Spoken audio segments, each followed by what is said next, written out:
Testing. Testing. We're on air.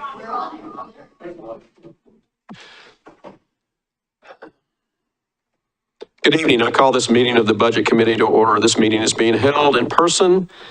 The public is invited to watch live on the city's YouTube channel, Comcast Cable Channel 30, and city limits, or via Zoom using the link on the meeting webpage. There will be opportunities for the public to speak during the community comment time. Written comments may be submitted by email to finance@milwaukieoregon.gov. When it is time to make public comments, staff will monitor the comment cards and email inbox. We will take comments in the order they are received and seen. Spanish translation service are available upon request. However, we ask that the public request translation services at least 48 hours before the meeting, and that time has passed. Translation services are also available in other languages if requests are made. We will begin with introductions, starting with myself. I'm Robert Massey, the Budget Committee Vice Chair and a City Council member, and we'll just continue to my right. Mary Rose, citizen member. Will Anderson, Council President. William Johnson, community member. Sophie Sherman Burton, citizen member. Emma Sagor, City Manager. Michael Osborne, finance director. Peter Pastorelli, Public Works Director.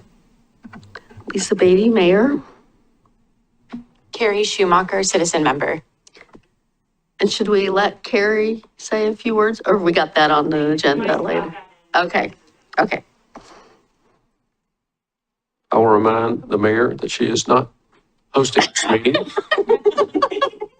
And she is going into her familiar mode, so I have to admonish her. Okay. The next order of business is the approval of minutes. Does anyone have any comments or corrections to the minutes from the meeting on May 12th? I sent, I guess I do. I sent staff just a very minor sort of Scrivener's error, some misplaced dollar signs earlier today. That was on page 4 of 7. I also saw that one. Okay. Yeah. We'll make those adjustments and then as Scrivener's errors and then, but I think we're still free to go through and vote on the minutes. Yeah, I would just ask, I'm going to ask for some clarification if you go to page 2 of 7. And that is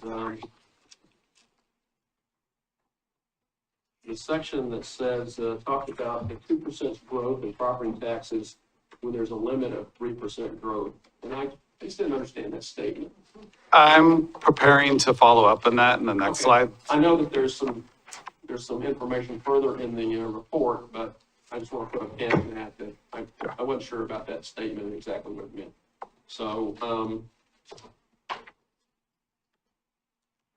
so with the exception of the Scrivener's errors we talked about, I'll entertain a motion to approve the meeting minutes from May 12th Budget Committee meeting. I move to approve the minutes as amended. I second. It's been moved and seconded to approve the minutes from the May 12th, 2025 Budget Committee meeting with some Scrivener modifications. Is there any discussion? I see none, hear none, see none. All those in favor say aye. Aye. Aye. There are no nays, so the motion carries.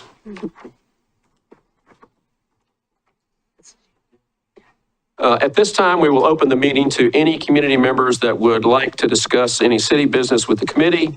Those wishing to speak that are not at City Hall, please email finance@milwaukeeoregon.gov or raise your hand in Zoom by dialing *9 to raise your hand. You can also write a comment in the Zoom chat to indicate you would like to speak. Before you make your comment, please state your name and city of residence for the record. If you would like the city to follow up with you on your question, please submit your contact information to finance@milwaukeeoregon.gov. As the committee has other business items on the agenda this evening, speakers will be limited to 3 minutes each. Because the information provided during the community comments may be new, staff will respond at the next committee meeting to those comments that require follow-up. Are there any members of the community that wish to speak? I don't see anyone in the city hall. Are there any online? Chair, there is no one on Zoom with a hand raised, and we have received no correspondence in the email inbox either. Thank you. So I now will ask the city manager to provide a city update. Thank you. I'm going to actually have Michael kick us off, and then I will take over from there. Good evening, Budget Committee. Welcome to our latest meeting. I am following up on a couple items from our previous meeting in May. I had 3 follow-up items. One was regarding property taxes. And I believe the question was, in '23, we had an increase of 17%. And then in fiscal year '24, we had an increase of 5%. And following into fiscal year '25, we had an increase of 2%. So 3% is what's kind of we budget for standard-wise. That's what measures 5 and 50 allow us to have. Sometimes we can go above that when there's development in the city. In fiscal year '23, we had the 7 acres apartment complex come online, which is directly behind New Seasons. So we're attributing a lot of that increase in the property tax to that. Others can be attributed to other buildings and development in it, but I think that's the majority of the increase for that 17%. Also, when we get property taxes, we get the full amounts allocated to us. We get a general fund contribution and we get an MRC contribution. When we get the general fund contribution, we take that and we allocate a percentage to general fund, and then we allocate a percentage to the debt service fund. And last year it was 93.4% went to general fund and 7.6% went to the debt service fund. So that can cause for a little bit if the property tax revenues are low, that can cause the dip down into the 2% range just for the property tax item. I just wanted to follow up and make clear too that when there are delinquent payments and there's deferred property tax payments, we also don't receive those from the county. So that can make our property tax a little less than what we budgeted for. But I don't think, normally those aren't big substance dollars, so it shouldn't trend down into the 2s. And to just put a finer point, you all are probably familiar with the 3%. That is the limit of which a property tax on a property can increase because of 5 and 50. But if we get a bunch of new development that goes on our rolls, that's when you exceed the 3%. So it's 2 things, that it's both what the actual raise for that year is going to be and the number of property tax paying entities on our rolls. So Michael, Yeah. just to follow up, you said that the county does not collect delinquents? Well, they may follow up and go get delinquents, but we don't receive the money until they receive the money. Do you receive it when they receive it, or does it roll into the next year? They make quarterly payments to us. I believe it's November's the first one, and then there's one in January and one in April. So they would just make it on their next subsequent payment. Thank you. Question number 2 that came out was regarding CET, construction excise tax revenue. I think the comment came up that it seemed a little light in comparison to budget. I went back and looked at that, and really timing is key for the CET funding. Developers pay that. Traditionally, they're supposed to pay it when they come in and make a permit and doing building fees for that. So it's more at the time of an upfront cost. We have a lot of building and development going on in the city now. So we're seeing the development piece, but the timing of the payment might transfer. They may have paid those 2 years ago. Also, there's sometimes where there's postponed CET fees, which is not in practice, but sometimes occur. So sometimes they're pushed out a little bit later. So I'm trying to get at the timing. It's a moving target that can fluctuate year to year. And it's hard to pin it down to 100% of every year we're going to get those estimated CET fees. But for this year, we did collect 75% of budget in fiscal year 2025.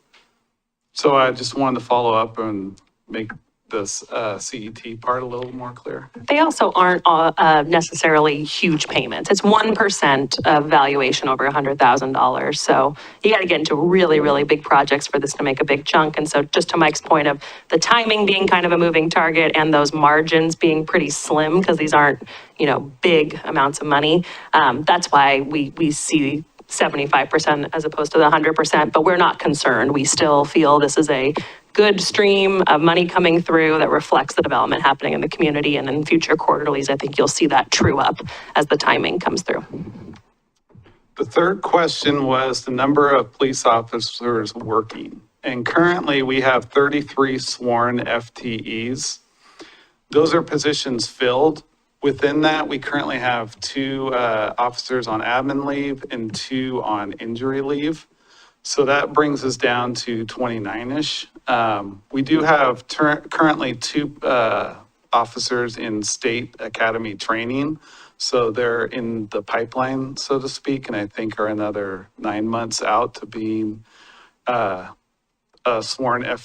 being on the force.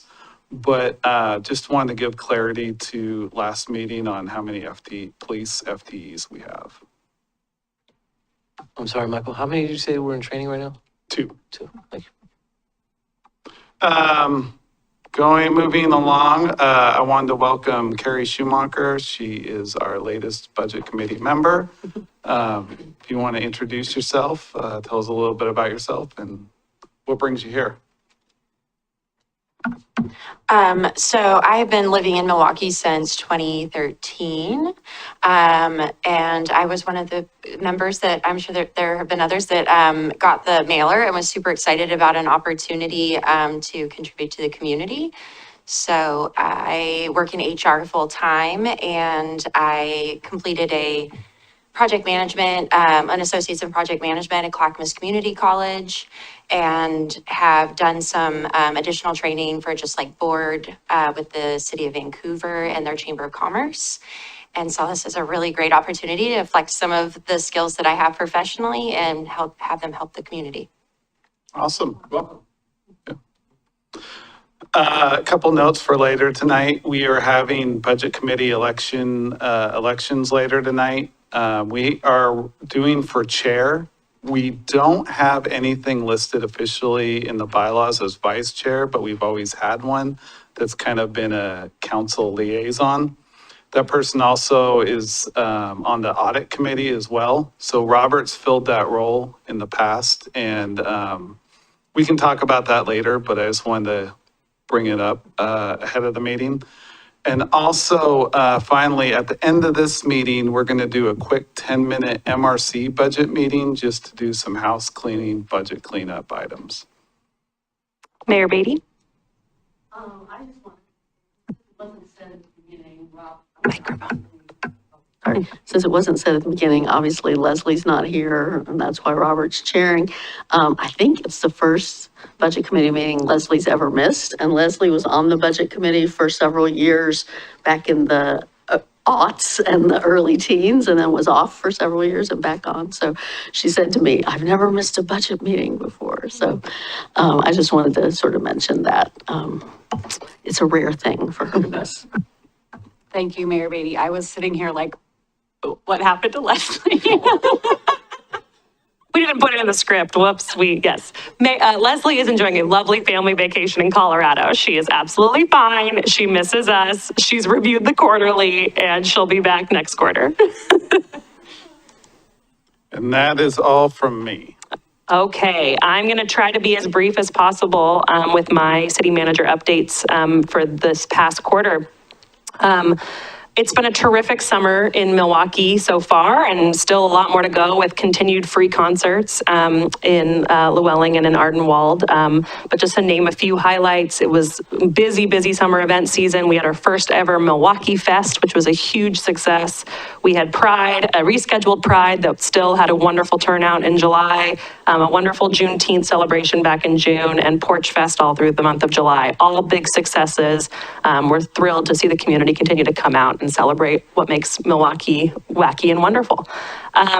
It's been a fun summer. It's been a hot summer, but not as hot as I think last summer. However, we have activated the cooling center 4 times as of tonight, and then we do plan, I think it's 3 times, and then 2 more. Tonight it is open, and tomorrow it will also be open. We'll see what the rest of the summer brings with it. But the cooling center, for those who don't know, was made possible by a grant we received from Clackamas County, funded by Metro Supportive Housing Services funds. And fun fact, KGW was there last night and interviewed Michael Osborne, who was manager on duty. So Google it after he's really embarrassed about it. You'll hear a little bit later as we look at some of our funds and how they're trending, but it's been a very busy summer for capital work in the city, which we're really excited about. Lots of long overdue projects coming to fruition. And August is the month of paving. So our slurry seal and our grind and pave projects are kicking off. Schedules are posted online, and it's very exciting to see some roads that need some love getting some love. And then just finally, Milwaukie continues to get recognition for all the exciting things happening here. And I'll just share a little anecdote from the weekend. I was reading Portland Monthly and just kind of stumbled across a page and said, oh, funny, I wonder if that's Milwaukie. No, that's my Milwaukie. And I had no idea that I think it's Clatco Tourism, but it's the Mount Hood Territory section of that organization did a whole feature on Milwaukie in Portland Monthly, which leads to a really great website all about, on their site, all about how wonderful Milwaukie is. So nice job. One B-Side Records and Vintage was especially featured. On the hiring side, it's been very busy since our last meeting. We've filled a lot of vacancies across our community development and public works departments, including a building inspector and examiner 2. I'm going to actually be talking about a budget adjustment tonight to add a second one of those positions. Our building fund continues to be the healthiest fund we have. Revenues far surpassing expenditures, and the workload is just, we can't keep up. And so we're continuing to spend a lot on contracts. We had actually hoped to double hire that inspector. The double hire opportunity fell through, but we still would like to get that second inspector on board. So more to come on that. A new utility tech, a new engineering tech, interns in our building and our IT departments, which has been great this summer. We are working to kind of make a more coordinated internship program, but it's great to see a couple departments already kind of leading the way there. And then seasonal maintenance workers have been supporting public works. We are about to finish recruitment for our new urban forester, and our emergency management and resiliency coordinator will start September 1st. And then hot off the presses, we are actively recruiting for a community development director, which I know Joseph Brelio, who has worn that and many hats for a long time, is very excited about. Council President? You mentioned a coordinated internship program. Is that coordinated with local universities, or what are you doing there? Can you talk more about that? Sure, yeah, and we can definitely talk more about that too as we go through the budget process, because it'll relate to a budget ask likely. But no, it's just, we've got some of our departments that are old hats at hiring interns. Maybe they have relationships with local universities or with ERCO or other organizations, and they've kind of figured out a path. And then other departments that are like, I'd love an intern, I didn't know that was an option. So when I say a coordinated program, I really mean standards for our city, and standards as my manager start developing their budgets so that they know if they're interested in interns, here's what our requirements are for the city, here's how to put that into your budget, here's how to explain the ask, and here's the sort of standards we expect. So I'm excited that hopefully by next summer, we'll have kind of a clearer guidelines. I get a lot of requests from local families and folks who are, hey, any chance for high school kids to get some job experience, or college kids? And I haven't had a great answer because it's been pretty inconsistent. So we're excited to bring a little more clarity to that. Well, I'm excited to see that. Look forward to seeing more. All right. Okay, so the last thing I want to talk about is something that you've kind of heard me, if you've been here for the last few quarters, heard me say, we're working on this, we're working on this. And it was a 6-month organizational assessment that I kicked off around January. You can click the next one, Mike. So when I got hired as the city manager last August, folks kind of asked me, what do you think the culture is of our internal organization, Emma? And I thought about this gift that Joseph, my then community development director and now assistant city manager, had given me, which was a roll of duct tape. And he had given it to me a couple months into me working here. And it was this sort of affectionate thing, the inside joke that a lot of folks had among staff, which is that we like duct tape here in Milwaukie. And we mean that as a really positive thing. We are not a, let's throw as much money at a problem and see if it works. We are a, let's fix it ourselves, let's roll up our sleeves, let's do the hard stuff. And that's great. It's one of the things I love the most about working here.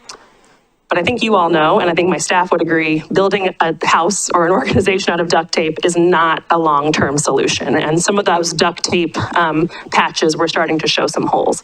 So we led this whole 6-month assessment. I won't bore you with all the details, but lots of listening sessions, staff surveys, deep conversations, and a lot of work by my director's team to think about where do we go to get away from that duct tape culture to something more focused. And we had a consultant support us in that, found some great strengths of the organization, but also some weak points. And she helped us sort of reframe what's the culture we're trying to build internally at Team Milwaukie.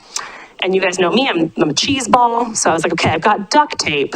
I need another symbol for the culture we're building. And so I'm sitting there at coffee with Joseph one morning and I'm thinking, duct tape, ducks.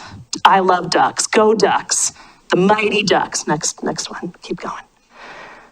Anyone seen the Mighty Ducks? Does anyone know what this is called from the Mighty Ducks? Carrie. The Flying V. Thank you, Carrie. This is the Flying V. The Flying V is the formation in which the team and the Mighty Ducks found their path to victory. And so I loved it, but as I've already said, gotta go back. You're just clicking too fast. But as I said to Carrie, right when she walked in and was seeing her, we are not a flock of ducks here in Milwaukie. We are a flock of geese. And what do you know? Now you can click. Geese also fly in the Flying V. So again, I'm going to spare you the full cheese ball presentation, but my staff got a big update about what that Flying V means, how I expect us to work together within teams and across teams to move the city forward. Now you can go to the next slide. And the way that we're going to get there, there's a very detailed roadmap, but it includes a lot of steps related to our strategic plan. Our strategic plan has 4 priorities, 2 of which are supporting our employees and working smarter together. Things I think we need to do to go from duct tape to Flying V are define and clarify roles. So, and Mary, who's helped us out in HR, knows we were long overdue a big review of our job descriptions. A lot of them hadn't been touched in decades. So big update of that, very transparent. And through that, we're actually going to start a performance management system. We need to, when we do those job updates, see where are the gaps. So who's filling in, who's doing some duct tape work because they're a great person, but it's really not in their job description, and how do we invest to fill those gaps? We need to normalize feedback. This is part of that performance culture, celebrate success, and embrace collaboration. You fly in the V, you gotta be a part of, you gotta buy into that migration pattern. If you're gonna fly to Bermuda and the rest of the flock is flying to Hawaii, we're in trouble. On this process, or the working smarter together side, we have to fix structural impediments, and that's what I'm going to share with you next. We need to co-create and document process. My staff is so sick of me saying, clarity is kindness, and if you don't write it down, it doesn't exist. So we're working a lot on process documentation. We need to use more data to make our decisions. That's something we hope to be modeling here in our process with you. And then you can't just care about the collaboration, you got to do it. You got to demonstrate it and fly in the V.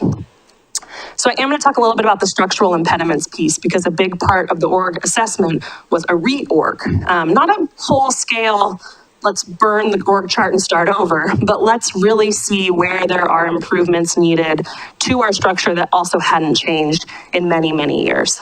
Next slide. So first, and again, I'm sorry to kind of be pedantic on this, but some of you are with me, the lack of consistency in our nomenclature in the city was driving me bonkers. You'll even see it in our budget, even in the quarterly. We call everything a department, but some departments are within other departments, and it was really making my type A brain unhappy. So we are cleaning this up, and this will involve some cleanup in the budget. So I just want you to know, we're not changing things in this adopted budget, but as you go through the budget development process with us and you look forward to the FY 27-28 budget, it's going to look a little different because we're going to map it onto our updated org structure. Departments are the biggest organizational unit. Divisions are subunits within departments. They're led by managers. Departments led by directors. Divisions led by managers. Teams are groups of staff connected by a process. They can be cross-divisional or departmental. Teams wouldn't have a budget. The budgets would either be at the department or division level. And then offices is a legacy term. I kind of wanted to get rid of it, but those of you who know Scott Stauffer know that he wouldn't let me live if I got rid of OCR. So we have the Office of the City Recorder and the Office of the City Manager. They are legacy terms for divisions. Next slide. So I'm going to show you a few org charts. I will give you an apology that there's a lot of detail on these. We will put these in your packet so you can pore over them later. I did try to color code to make it clear what's changed. So why don't you click them all on? Sorry, it's so hard to read, but anything that you see in blue refers to a change in structure. So something has altered in terms of who reports to who, or where a team or a division is located in the organization. And anything that is in orange is a role change. So either as we did the job description update, we realized, hey, this is actually a different job. We changed the title, or we changed the classification. Very important, sorry, go back one. Very important from your standpoint. Most of the things you'll see on here are in solid boxes. Those are things that Michael and I have budget to do right now. So we can make those changes. There may be some small adjustments required, but they're within kind of our current budget authority.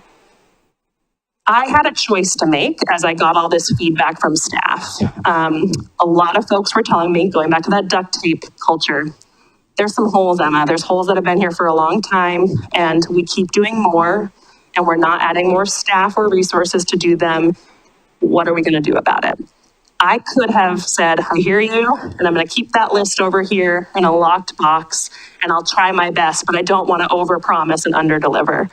And I felt like that was not the way my team deserved for me to carry this forward. I thought it was more important to be transparent with you, with our community, and with them about where I think those critical gaps are, even when we don't have the resources right now to fill them.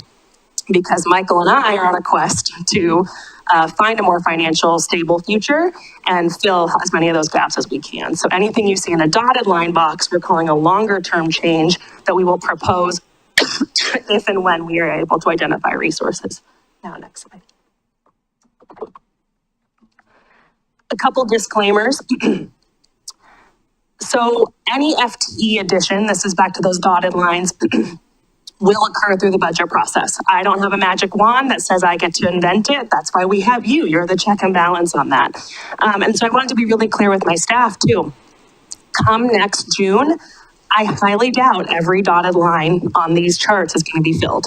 But I want them to know that I see that is a need. That is what I'm going to try to get to. And that's the baseline I'm going to be working on as we head into budget season. We will have to prioritize, and we'll prioritize based on organizational risk, alignment with goals and priorities, impact to customers, feedback from you, and many other factors. Next. We are also working on implementation plans for each department. So the stuff I'm going to show you, some of it actually requires some space moves. I can't snap my fingers and have that happen. So there's kind of a 6-month roadmap for each department. And then finally, one of my favorite things about running this city is it's small enough that I can know everyone. I know all 150 people's names. I like to get to know their backstories. The plus side of that is that, you know, you get to really connect. The downside is it's really hard to make decisions that aren't about the people. But that's my job. My job is to make decisions about the organization. So that's why we brought in an external consultant to support us in this, was that kind of check my bias, check my assumptions, and help us make those decisions that are about the health of the organization, not the individuals in the roles today. Okay. Next. I know it's so hard to read, but again, we're going to put these all in the packet.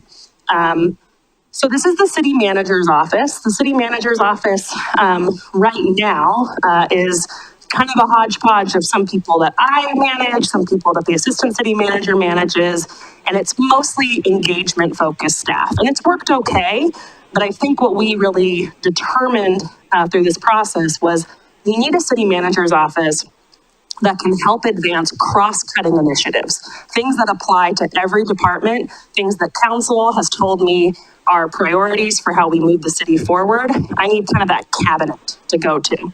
So all of the city manager's office staff now will report to the assistant city manager. I will directly manage all the directors, with the exception of the community development director.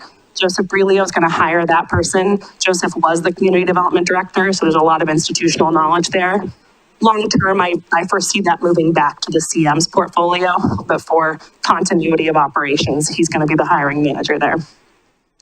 The strategic engagement team remains in the city manager's office under the assistant city manager.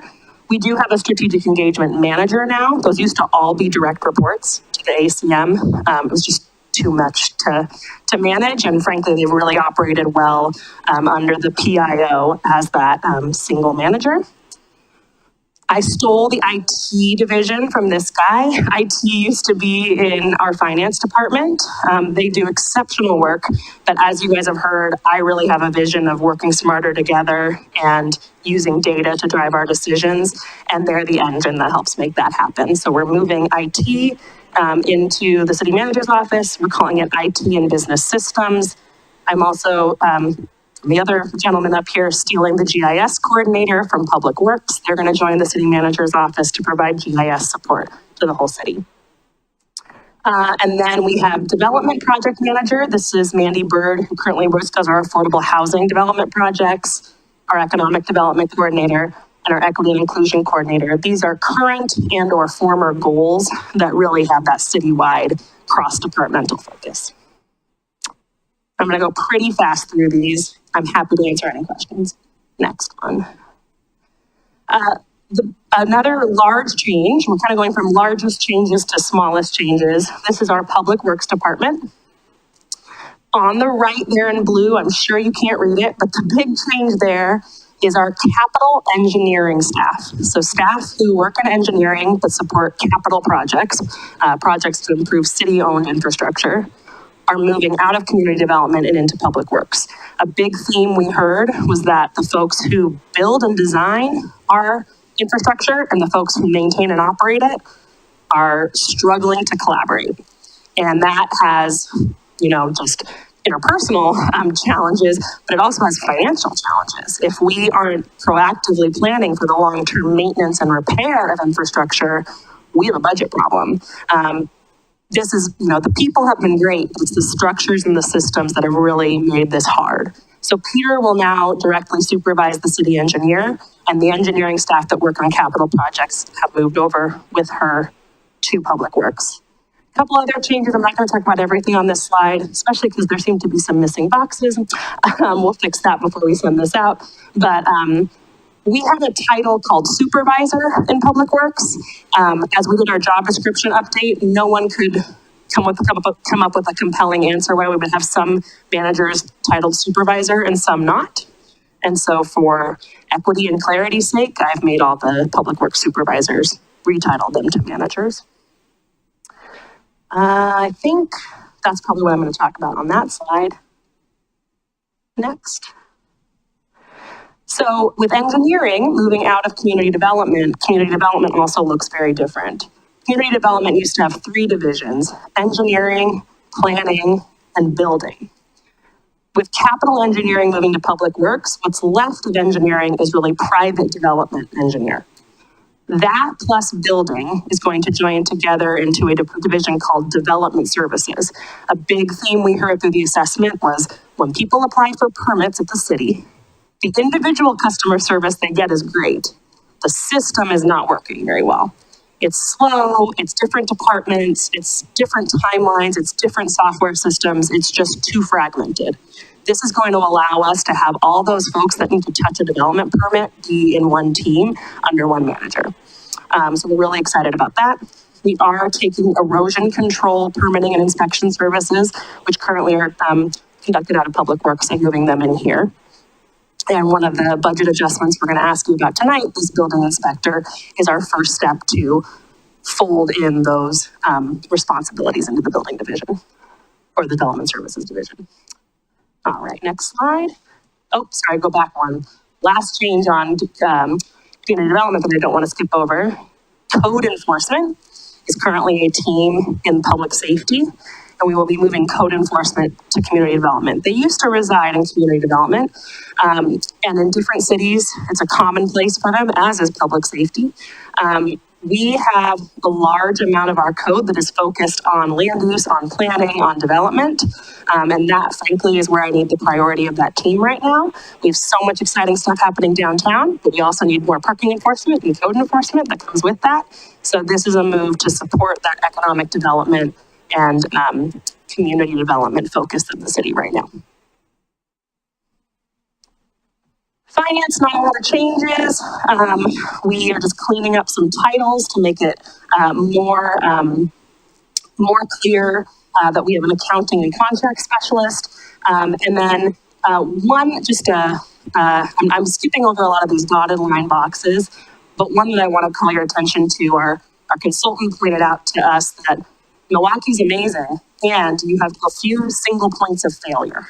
Really critically important positions that if that person goes out on leave or gets injured or something, you're going to be in a world of hurt. And a huge one for us is utility billing. We have one utility billing person doing all the utility billing for the entire city. She is incredible. And I worry about her and I want her to take vacations. And so we are looking at ways to shore up some support for utility billing. Mike? She's currently on a 1-week vacation, so. It's going to be fine.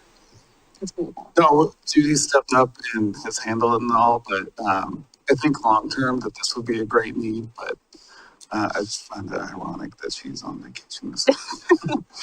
Everyone deserves a vacation. Next slide. A lot of detail here. This is our administrative services department.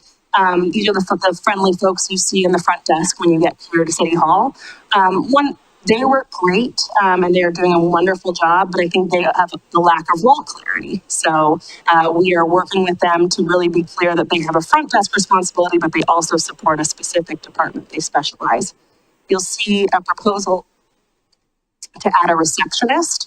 I do think having someone who's at the desk full-time will really help us in customer service, something I hear about, that we need some better responsive customer service when folks call. Again, the individuals are great. It's the systems that aren't necessarily working out. And then a deputy court clerk. We'll talk a little bit more about that during our public safety fee conversation. This is library, a little bit of shifting at the library. If anyone's been around, I'm keep looking at Mary because Mary knows all the skeletons of this. But our library has evolved a lot. There's so much great work happening there, and the org structure made frankly no sense. So this really puts our programs and library services under one manager and our circulation services under another manager. It also has a couple new proposed rules, again, mostly related to safety. And so we'll talk about those more in the public safety fee discussion. Mary, again, looking at you. We've had an HR department of 2 for a very long time for a very large or growing organization. We, at the minimum, need another half FTE. And so I actually have a current admin that helps me half-time. That will be transferred to human resources. We have a plan to backfill my administrative support long-term, but this is an acute need for the organization. And public safety, not a lot of change with the exception of code moving out. But I do want to call your attention to a couple of the dotted line things. Again, we'll be talking tonight about the public safety fee, why that is a move for us that we think near term will help us start chipping away at some of these critical gaps that I have talked about in the assessment. That was a lot of information, but it was very important to me that I daylight this all for you because when you see our proposed budget over the next few months, I didn't want you to think, what the heck, why is engineering and public works? Where did that come from? It came from this. So I will happily answer any questions before I hand it over to Peter. Go ahead, Mary. No questions, just a couple comments. One, I really commend your leadership for doing this work. I was here in the early 2000s and some of the stuff was talked about then and never done. Some of it's being redone because it was let slide. And then this is such a heavy lift. And so I commend your leadership. The other thing is I really want to give a big shout out to our library staff. When I was back a few years ago, it just really struck me how their jobs have changed so much to working with the houseless population. And yesterday I was in conversation with some people from Love One and Our Father's Heart who work with the houseless population here and elsewhere. And they were so appreciative and complimentary of the library staff in Milwaukie for all the work they're doing, not just on days when the cooling center is open, but every single day of working with the houseless population. Very well said. Thank you. Adam? Thank you, sir. And thank you for all the hard work. As stated, it is a heavy lift. My question is just with some of the changes and some of these interdepartments going into the other departments, does it change like how the public would interact with some of those departments? For example, code enforcement going into community development. Sure. Are they kind of contacted different? Is there a different way to contact code enforcement for issues? Yeah. Is there a plan in place to get that information out? Excellent question. So one of my top priorities with this is all about improving customer service, and so it should be a seamless transition.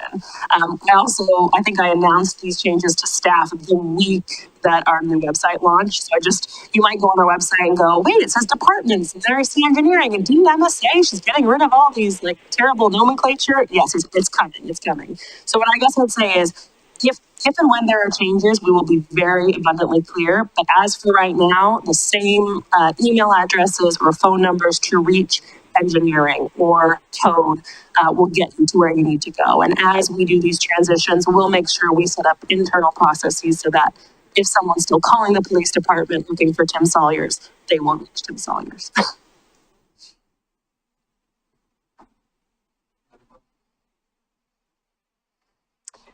Thank you so much.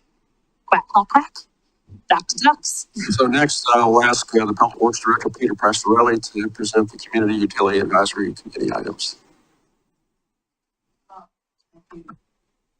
Microphone, Peter.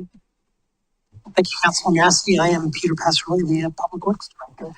I think where we started, we had some other items from CUAC on the agenda, but I think Emma and Michael and I talked in terms of keeping time and some other things that we have coming up. I'm going to focus this evening on the affordability discussion that we're going to have with CUAC. The things that we're not going to talk about tonight are the Good Neighbor Program. I had a brief discussion with council last week on where we were there. And then I think the other part was CIP Prioritization. We have a discussion set to talk with the council on September 9th with an update, CIP update.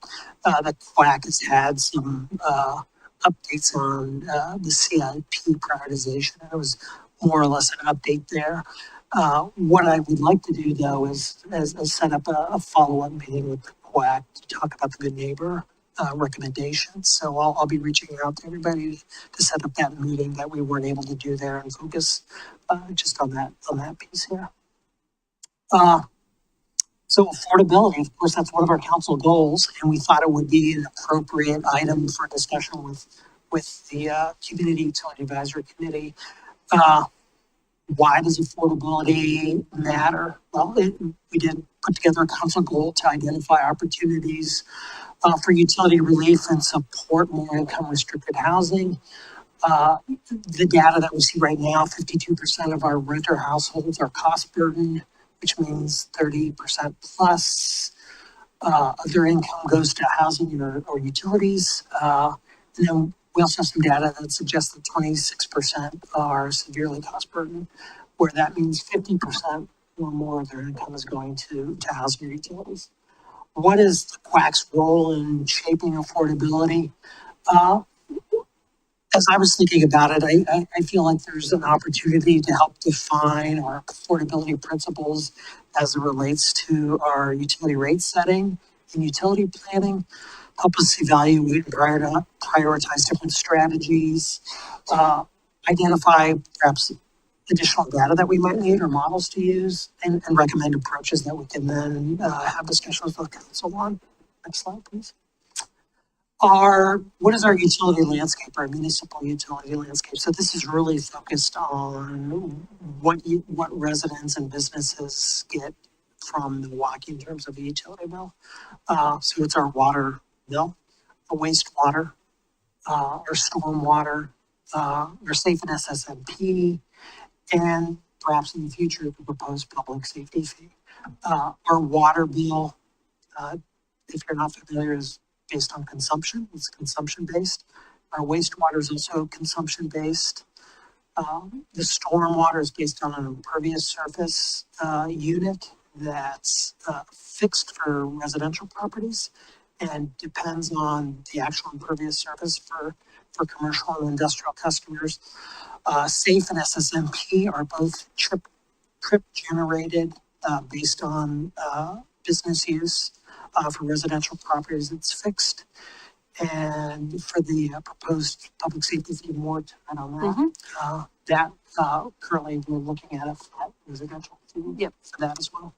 And just for Carrie or for anyone who might be watching and doesn't know what SAFE and SSMP stand for, SAFE is Safe Access for Everyone. SSMP is Street Surface Maintenance Program. So these are both our transportation related utility fees. Next slide, please. Current utility rate trends. I wanted to share, taking a look at the 5-year rolling averages of increase for those different utilities that we talked about. Over the past 5 years, we've seen increases of about 1.93%, with for wastewater about 1.83%, stormwater about 0.5%, and SAFE and SSMP are at 4.82 and 4.78. SAFE and SSMP are a little higher because these are based on a construction cost index. A couple of these, wastewater and stormwater, we've actually have either had no increases or a slight reduction on the wastewater bill for residential customers. And the water, we've made some adjustments there. So relatively low over the last few years. These rate increases are established based on what our planned capital improvement needs are, what's the cost of service to maintain and operate those utilities. It's also based on what our fund reserve policies are. And on the water, our operating reserves are supposed to be at 50%. Wastewater and stormwater operating reserves are based at least 25% of our operating and maintenance income. So our near-term target is to really keep our overall rates stable or declining if possible.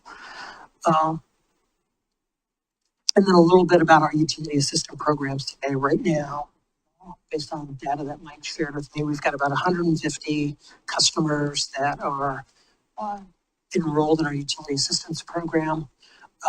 What that means is they get reduced rates. There's a waiver of the fixed customer charge for water. half off of the fixed customer charge for wastewater billing and admin charge, half off on the treatment and volume charges as well. They get a half off on stormwater and the stormwater fee. And that's a bit of an error, just half off of the residential stormwater fee, and the safe and SSMP fees are waived. In addition to that, we also offer a discount to customers that's consumption based on the water. So if they stay under 4 units of water or 3 units of water a month, they'll get a $5 discount on their water component of the bill. I just want to jump in there. We talked about the public safety fee with council last week, and again, we'll be talking a little bit more about that tonight. But we're proposing to treat it like SAFE and SSMP. Anyone who's enrolled in the low income utility assistance program would be waived. And there were some great questions asked about the uptake of that program, and is 150 customers what we would expect to see.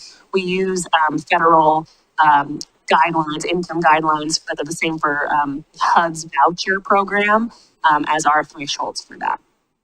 It's a very interesting and tricky question to answer, I have to say, about like which customers would qualify for a few reasons. We can crunch census data and look at households, household size, households in poverty, and come up with fair numbers. And I think all of us would agree it's more than 150 customers. And as part of our affordability goal, we do want to be advertising, connecting folks who need this service to this service.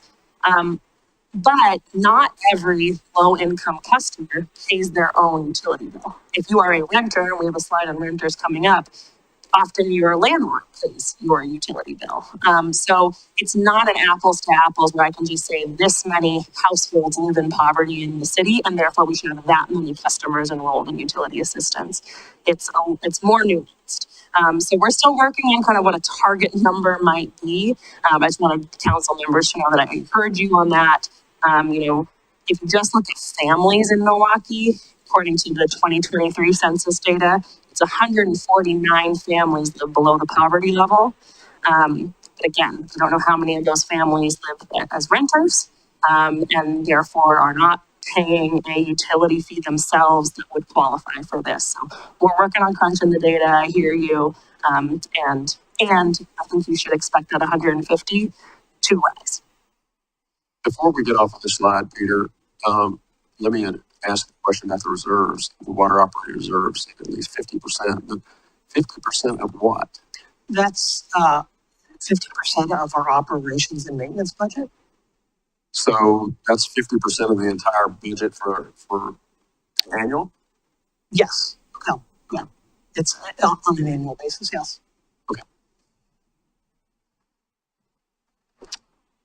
Excellent. I wanted to talk a little about, so the goal is to try to keep rates stable or declining, but we do have some pressure coming up here that we've talked a little bit about some of them. Our water utility, we have some compliance work associated with PFAS that we're going to need to do. We have to be compliant with the regulation by 2031. Right now, we're looking at, about a $22 million cost associated with that. That work that we do there will also help us achieve replacing some outdated treatment infrastructure that we have. So there's some significant capital needs on the water side. We did receive, and I think I shared this with Emma today, we did receive news from the Oregon Business Development Department today that we are on their list for the Safe Drinking Water Revolving Loan Fund. We're eligible. We have a meeting scheduled with that team. Jen and I do later this Monday to talk about the next steps on submitting an application to get some of that funding. Some of that it's a loan. It's a low interest loan that's cheaper than going out and using a municipal bond or revenue bond. And some of the principal is forgiven. So that's a component that's forgiven. So there's an opportunity there with that program. And then there's another revolving loan fund that's specifically focused on emerging contaminants like PFAS that I believe we're also eligible. I have to finish our feasibility study that we're doing right now. So good news on that front, being on that list. Don't know all the details yet. I did want to mention the SAFE fee. There is a structural issue with debt repayments and transfers. Right now, the combination of debt service and transfers to the general fund are exceeding revenue that we're bringing in. So there's some adjustments that we need to make there, as well as looking at what are our future revenue needs for SAFE that we'll be handling during our budget discussions there. But that anticipates probably some increases to the SAFE fee. Wastewater, I wanted to bring this up. There is and you'll hear more about this, council will hear more about this next week during an update on the McCullough Dam removal. But there is a sewer line relocation. We have a gravity sewer line that crosses the Kellogg Creek.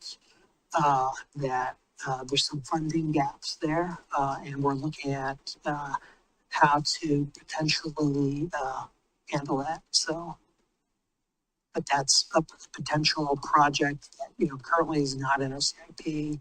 It's not part of our rate base that we've looked at. So, if that is a project the city decided to take on, there would be an associated, or I should say, if the city decided that was something that the wastewater fund would pay for, there would be an associated increase with rates associated with that.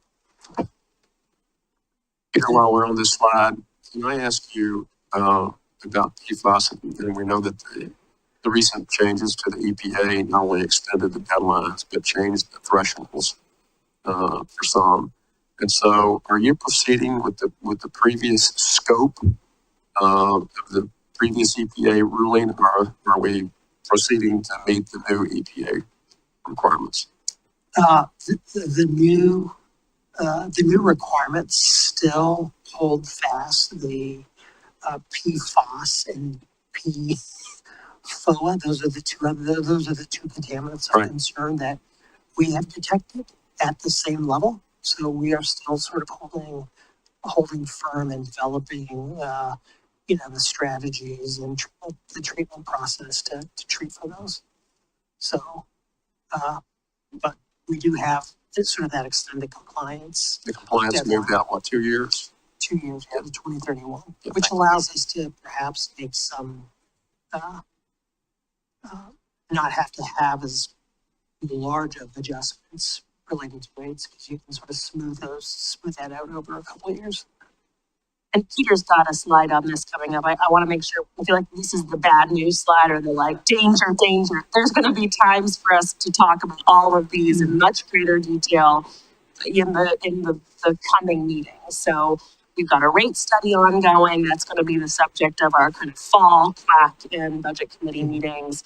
SAFE as well. We kind of keep daylighting this for you so you don't forget we're going to solve it. But again, we're going to talk about that in that context.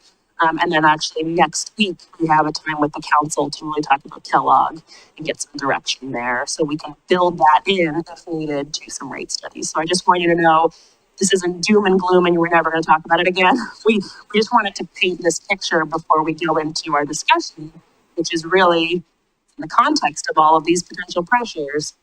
What does affordability mean to you? And that's what Peter's going to get to next. Yeah. Next slide. Affordability principles. So we've put together, Emma and I and Michael, as we've talked about this, took a look at what are we trying to achieve here. So there's two principles to look at. One, we're looking at perhaps reducing the burden the most on customers needing the greatest assistance. We do that through our expansion of low-income support programs, perhaps rebate programs. That comes with trade-offs. So when we do that, when we're subsidizing or reducing that burden on those most in need, there's still a revenue requirement that has to be picked up that gets factored into the rates, which generally means other customers pay more incrementally or marginally more, depending on how large those support programs are. The other principle might be to minimize increases to all customers. And they're not, they can go both hand in hand. We do definitely want to improve our efficiency on how we provide these services. And the other part would be planned strategically. So we've had discussions about our capital improvement plan, or CIP.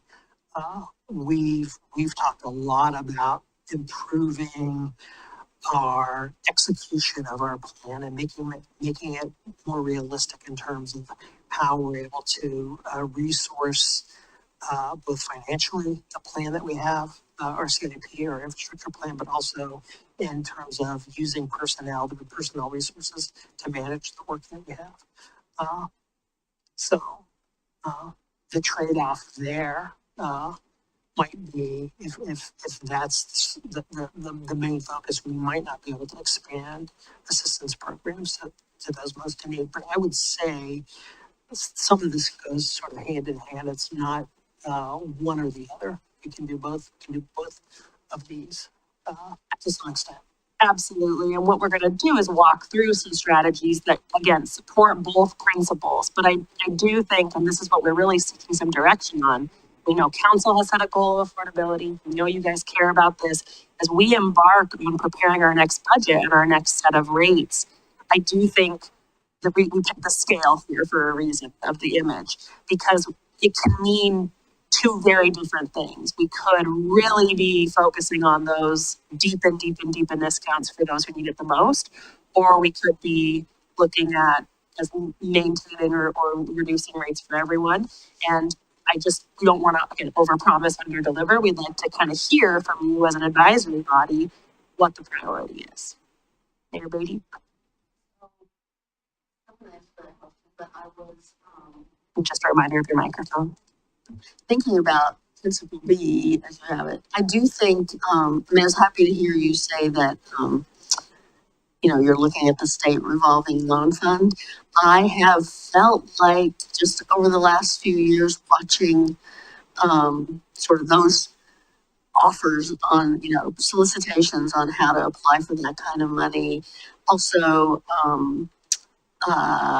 earmarks from our congressional delegation. I mean, I do think there are some things, there's some money out there that we could go for some of this infrastructure. I mean, I know, Sandy's getting millions because their sewer system is in really dire straits. They're getting a lot of money from different sources. I realize all those things take, there's a grant, there's grant application and grant management and all of that. So they're not without staff burdens, but I do sometimes feel like we don't take as much advantage of that as some of the other cities do. So I just wanted to put that out there. Yeah, I would say I think that's fair to a point. I do feel like, if you look at the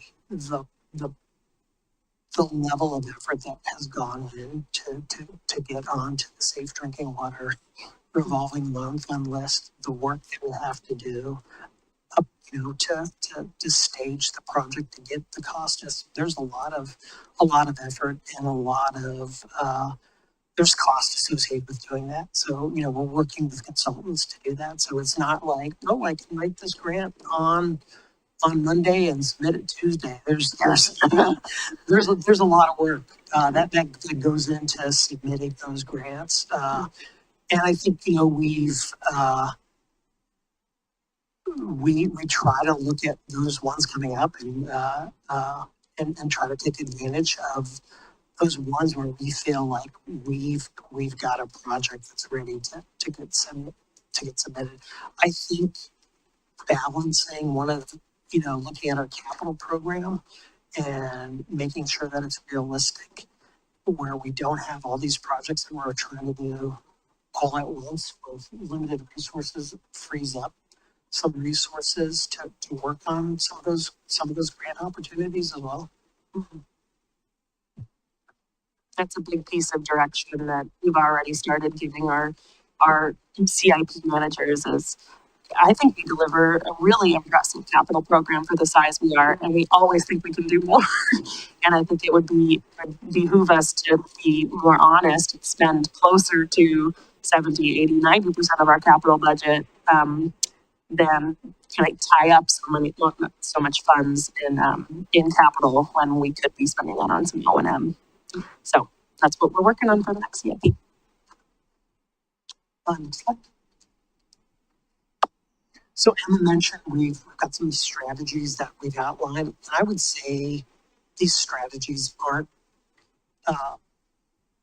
exclusive. I mean, we can use all of the strategies if we desire to work with all of them. But these are different types of strategies that we've talked about before with council from time to time. They've come up in our discussions. So strategy one is looking at deepening discounts to customers, expanding that utility assistance program. I went over what our current program is. It's there, also up there. But there's the opportunity to perhaps tier some discounts, look at providing some really hardship funding and streamline the eligibility. So we're capturing those that are most in need and communicating with them and working with them to make sure that they're taking advantage of the programs on its own. As a deepened discount, I mentioned this before, there's still a revenue requirement that we have to meet. So if we're lessening the rate for one customer class, we have to make an adjustment to the other customer classes to make sure that we're doing that. So there's a balance there that we need to do. And also with these discounts, there's an administrative component to it too, to make sure that the eligibility requirements that are being followed. There's that we do periodic audits of those programs to make sure that people are following the rules that we set in place and are taking advantage of the system. And I know that speaks back to the need of having more utility billing. I was just To help with those types of things as well. going to add anecdotally that we just were able to do an audit of our low-income utility assistance program, which resulted in discovering many of those customers no longer met the threshold. That one utility billing staffer plus Judy, who's amazing in the back. But that's work that we would love to do annually, and we haven't had the capacity in years. As we talk about deepening our discounts here, I'm just curious, is our current budget capable of having, I think about the disconnect between the amount of utilization that we have right now. Is our current budget built in a way that if everyone who is eligible for the discount took advantage of the discount, we would be in a fiscally stable place? And I wonder, before we talk about deepening discounts, I think it's really important that we make sure there are a lot of Milwaukeeans who would really benefit from the utility discounts that we provide. I just wonder what our strategies are to increase that. I would say that's something that we can work on with our rate consultant. Right now they use the data that we have that we provide that's based on an average.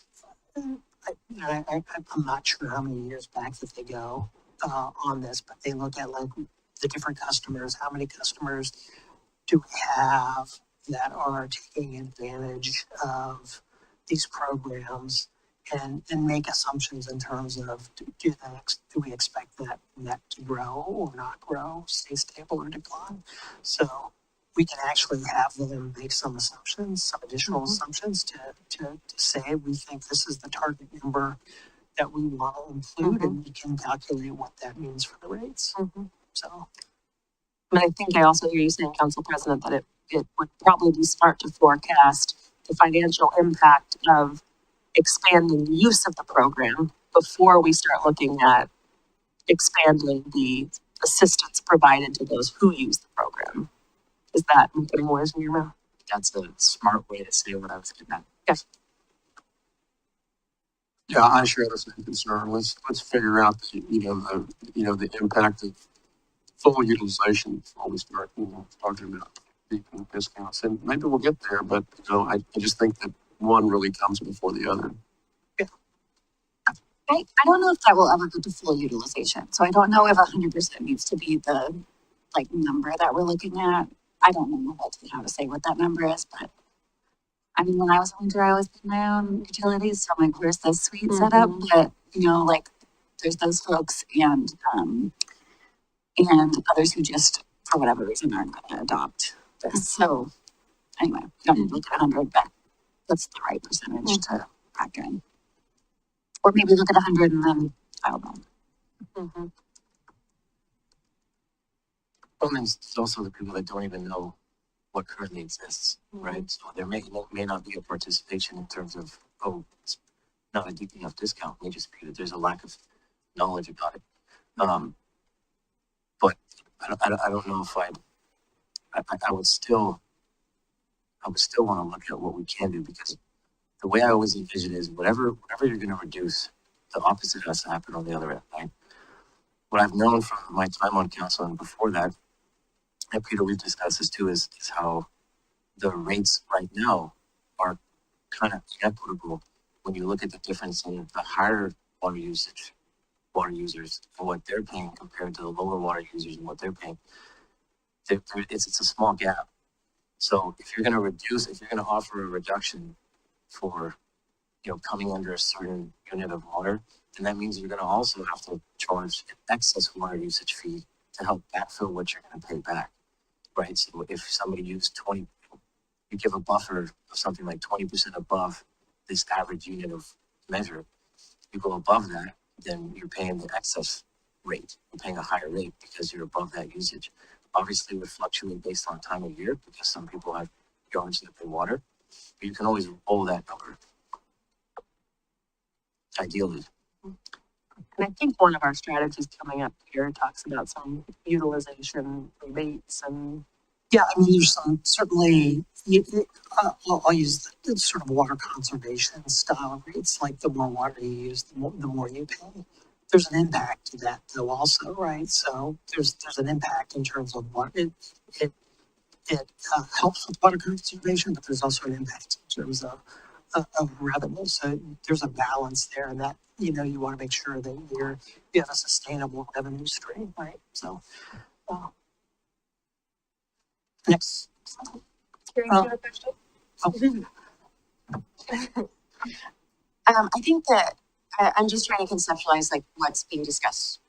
I need more information. So, because I think that, people that water their lawn, there are a lot of people that choose not to water their lawn. And, if I like the Pacific Northwest because it's totally acceptable in your grass tie.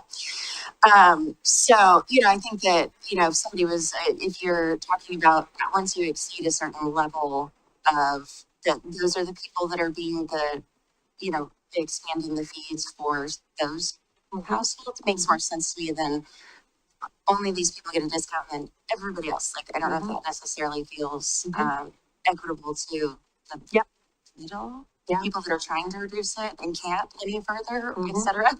So yeah, I think that makes sense. It's a good segue into strategy too. Yeah. So rebates or I guess or adjustments to consumption fees. So are there ways to incentivize conservation, water conservation? So you have tiered rates for water. That was something we just talked about, but also rebates for stormwater practices. The one thing I would mention here is there could potentially be challenges that might not help the people that we're trying to help, right? They may not be able to take advantage for renters and low income customers. Those might not be stormwater rebates and might not be something that they're going to see. So, how do we make a program like this inclusive and effective? There's also with rebates, if you're doing things that are outside the fee structure that require somebody to submit something, there's a big administrative burden to that. versus something that's developed within the rate structure. And if, you have this type of consumptive behavior, or and we can see that through the meter, then that's easy for utility billing to take care of. So, our stormwater, we do have, stormwater rebates associated with, removal of impervious surface areas and things like that don't apply to residential customers, but they apply to large scale, commercial, industrial customers. And a lot of it, there's also an application there in terms of, if you're building rain gardens and those types of things, when you're developing, your cost associated with, you get you get some discounts associated with that. I shouldn't say discounts, but there's some development benefits to doing that. But this is certainly something that we've heard from council. I know Councilman Body has talked about this before. Is there a way to do that? And it's something we're going to explore. We've talked about tree rebates and things like that. Is there a way that we can incentivize that behavior where we want people to help us grow tree canopy? And if we do that, can we provide some sort of rebate to customers for stormwater? So this is a strategy. Next slide. Oh, sorry. So, and I feel that we probably should have framed, so we've got, 5 strategies that we kind of wanted to walk through. And then what I do think would be helpful, before we wrap this conversation, we had intended to do this with the CUAC, which would have been much more kind of conversational, and then have you guys come up with a recommendation to make to the full budget committee. We obviously didn't get a chance to do that because we didn't have quorum last week. But I think what might be good is to get a preview of the strategies and then go around, and if I could hear from folks which strategies are more or less compelling to you. As Peter said, these aren't mutually exclusive, and we can advance several things forward for further analysis, but it would help us to know, is it everything in the kitchen sink, or are there really some places that you'd like us to zero in? Does that work for you, Peter? One of the other strategies is providing some rate stabilization by using reserves. So that would mean you set up there's a minimum rate reserve or a fund reserve that we would have. And then you would also set up a maximum reserve, which means if you exceed that maximum reserve, you can then perhaps reduce rates over a certain period of time until you hit a certain threshold in that reserve policy. The challenge here is being, really sort of disciplined about it, and not taking advantage of the system. You set these policy targets to make sure that you have sufficient funds for the operations and maintenance and cash flow and emergencies, right? And debt that you might have. So you have to really be disciplined in terms of making sure that you're not taking advantage of that. When I was back in Illinois, our electric utility that we had as part of our municipal electric utility, we did have a rate stabilization fund that we used from time to time if the reserves built up to a certain point. It had, I would say, a minimal impact. So you're not going to see like a large, $100 discount on it. Everyone's going to see $100 discount because you've exceeded the reserves, unless you've really exceeded them. I guess my question is, every budget cycle, in fact, I think Michael's going to talk about it later when he gets to the quarterly report. We're like, oh, why is the reserve so big here? Oh, it's because we haven't built this. It's because this got delayed into next year. It's because of this. So, how does this even make sense when we've got that kind of thing going on? Well, that goes to the part of making sure that we have a realistic, executable CIP. So we are, Yeah, you get it. So, you know, we want to make sure that we have a CIP that we're not executing at a 50% rate. You know, we build our revenue, part of our revenue requirement is what does our CIP look like over the next 6 years, right? So we're building that into the rate structure and trying to accumulate those funds so we can pay for the infrastructure without without having to have significant increases. Over time, though, I think we've seen, and really, I think it's a function of the lack of in some cases, personnel resources to manage all the projects. And in some cases, all the funds that we need to have to have a fully executable project in some cases. Sometimes, you know, through inflationary pressures and changes in scope of work, the project becomes bigger than it was. So we don't have all the money that we need to have to execute it. So it's about being realistic in our capital planning, prioritizing, using some criteria that we've talked with the Community Utility Advisory Committee over the last year that we're going to have a discussion with council, introduce them to the criteria to help us prioritize projects, and just making sure that we're not being overly optimistic on what we can execute in projects. I think this is really a strategy that, you know, aligns with all of the other things. This is one of the things we should be doing. So. Maybe just one thought that I have.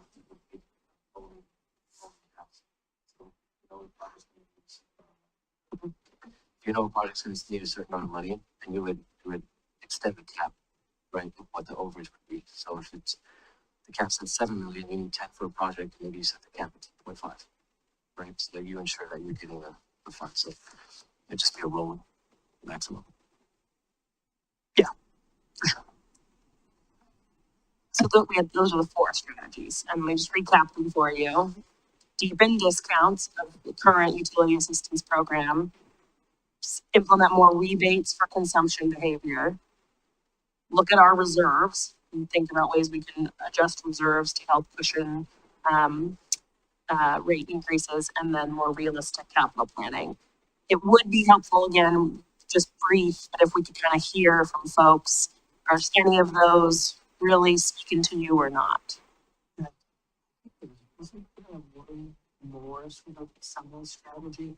I think the other thing that I wanted to mention, and it may be this piece right here, this slide might be out over. I just want to recognize that one way we can reduce large impacts to rates is through financing as opposed to pay as you go. So if you look at our water utility and wastewater utility, generally we've been paying for capital through the rates and not by going out and getting finance debt, you know, putting debt onto the utility.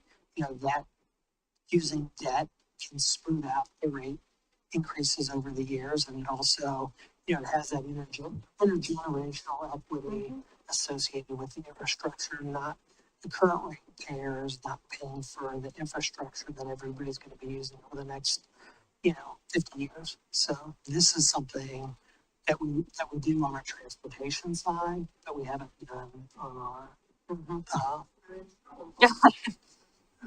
Well, yeah, you got to get it right. When you take out debt, you got to, you know, make assumptions. And with SAFE, we've made assumptions about increase in value and development that just haven't borne out. And so, yes, there's risk. There's risk. Yeah. Gary, you're up next. I guess you can go back. So I guess between the 4 strategies, I really think that it looks to me more than rather all the could think, but they look like 2 separate buckets, right? Like one is about like for me, like kind of like the consumer rates, like how it directly impacts the consumer, and the other stuff is more about policy procedure like structure. And I think that both of them make sense in that context, right? That's how I kind of group them together. But I still wanted to just kind of revisit the second strategy where it was talking about a rebate on consumption, where you mentioned like administrative costs. Like I know that when I had to go buy a new toilet, I Googled, is there a rebate for buying something that's water efficient? And I couldn't find anything for the city of Milwaukee, but I could find it other places, which was fine. I had to buy the toilet. But I'm that person, right? Where I'm like, well, I'm going to do this thing that I know I'm supposed to do. I might as well go look for it. But I think versus most people aren't going to do that. So we get into the same category as people aren't necessarily applying for affordability things that could really use that. But I think that rather than a rebate, we're getting something back. It's really more about charging people more once they like, what's the average per house, like per person or per household, whatever you look at it, whatever. I don't, know more about utility billing than I do.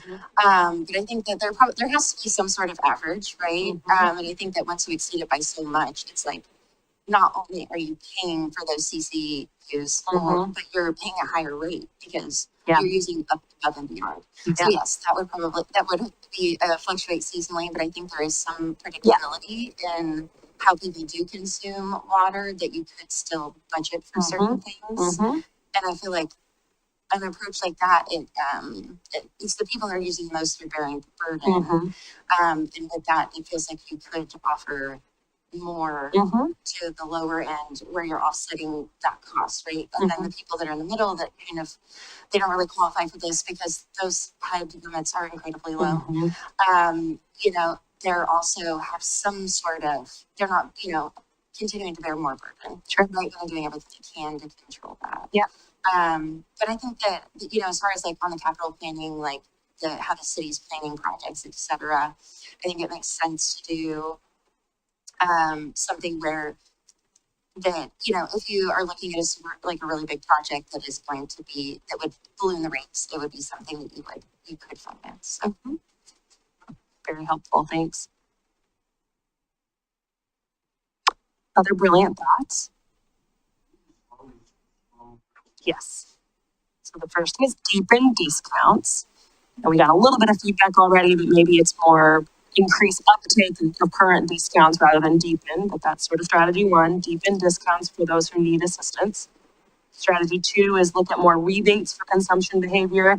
I appreciate what Carrie said. It could be rebates for good consumption behavior. It could be stick for bad consumption behavior, cost for bad consumption behavior. Yeah, and if you just go back and so the low use of the tiered rates, that would be a really good example. So right now, if you have a low use rebate, it's a $5 rebate. If you use, 3 units or less a month, you get a $5 rebate. Right? But we don't have an overconsumption. We don't have that tiered sort of water conservation. The third is rate stabilization with reserves. So we already do this. We have reserves partly to help absorb spikes, but one of the ideas that has been thrown out is setting kind of a maximum of reserves so that you're not just building that up with no limit. You're holding it, and then you're also then potentially giving money back to your ratepayers. And then 4 is more realistic capital planning. And I guess the 4B is what Peter was saying. It's for realistic planning, and it's also potentially looking at more financing rather than a pay-as-you-go capital model. Really cut and dry, really easy, really. And it's okay if you don't have, specific feedback, but we want to make sure as we move through the budget process and the rates that we're modeling things that are of interest to you so that we can bring some real decision points back to you as we work on our next rate structure.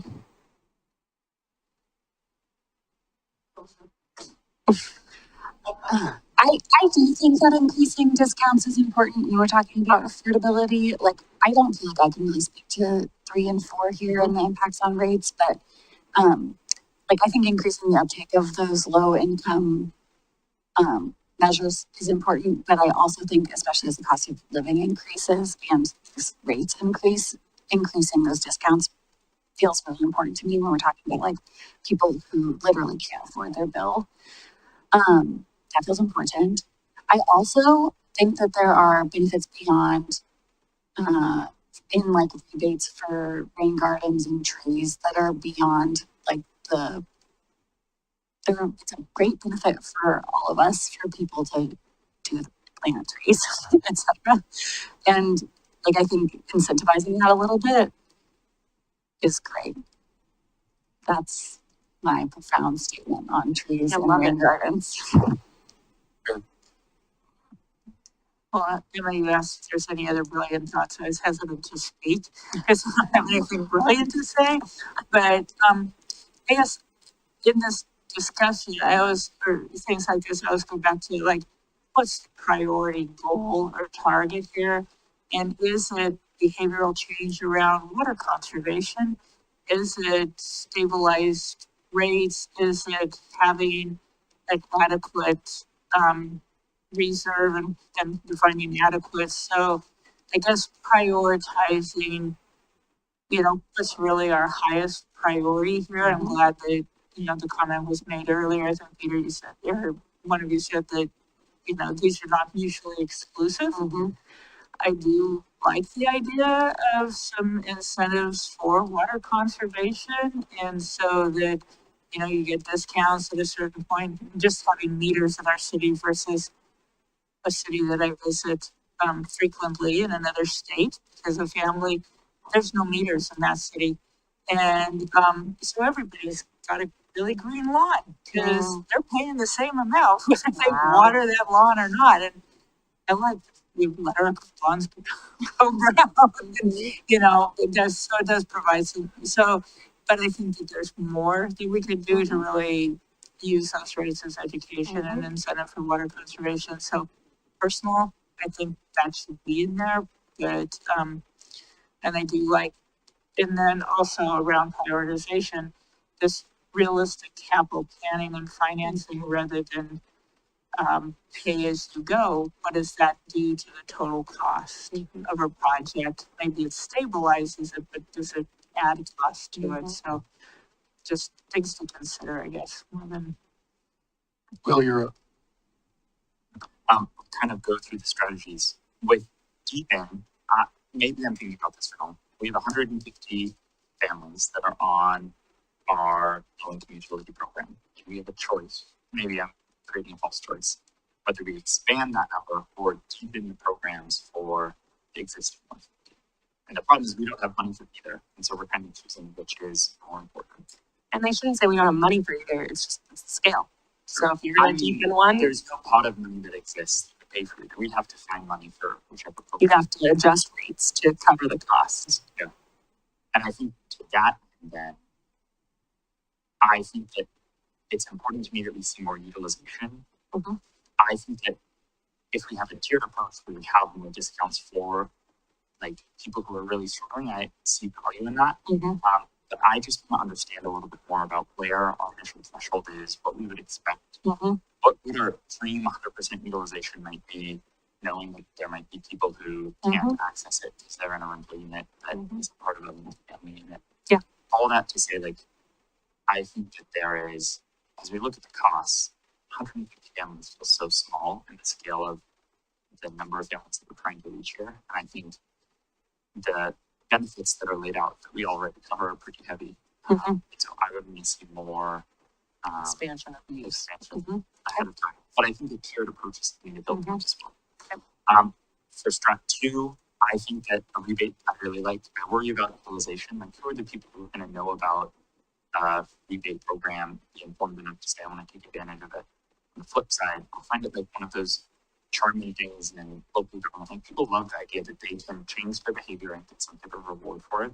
And I think that that is like a beautiful work that we can build into our system. So I don't think that, like, I wouldn't, when we're thinking about our limited product money, I wouldn't spend the most on a rebate program, but I like creating something like that people can strive towards, and families are looking for ways to cut costs. That's there. The rate stabilization, I guess I'm a little confused.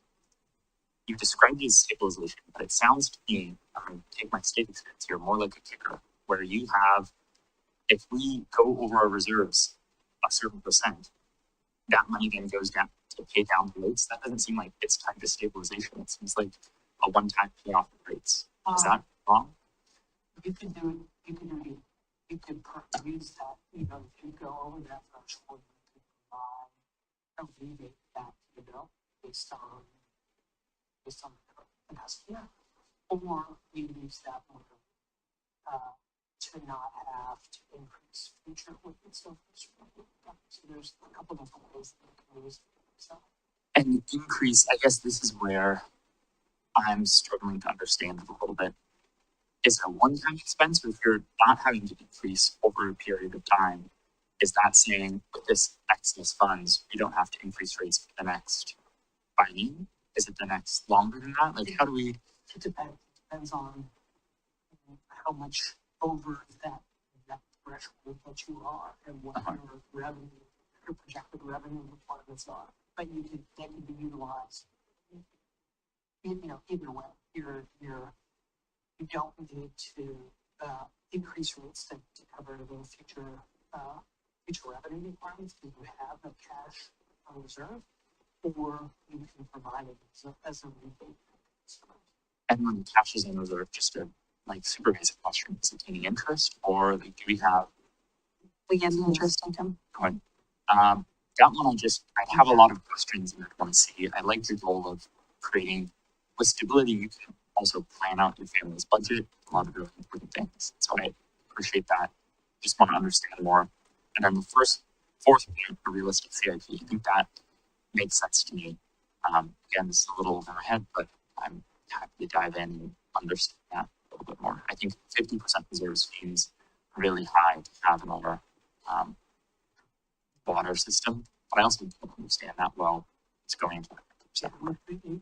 We'll certainly have some discussions with that with the rate consultant. 50% is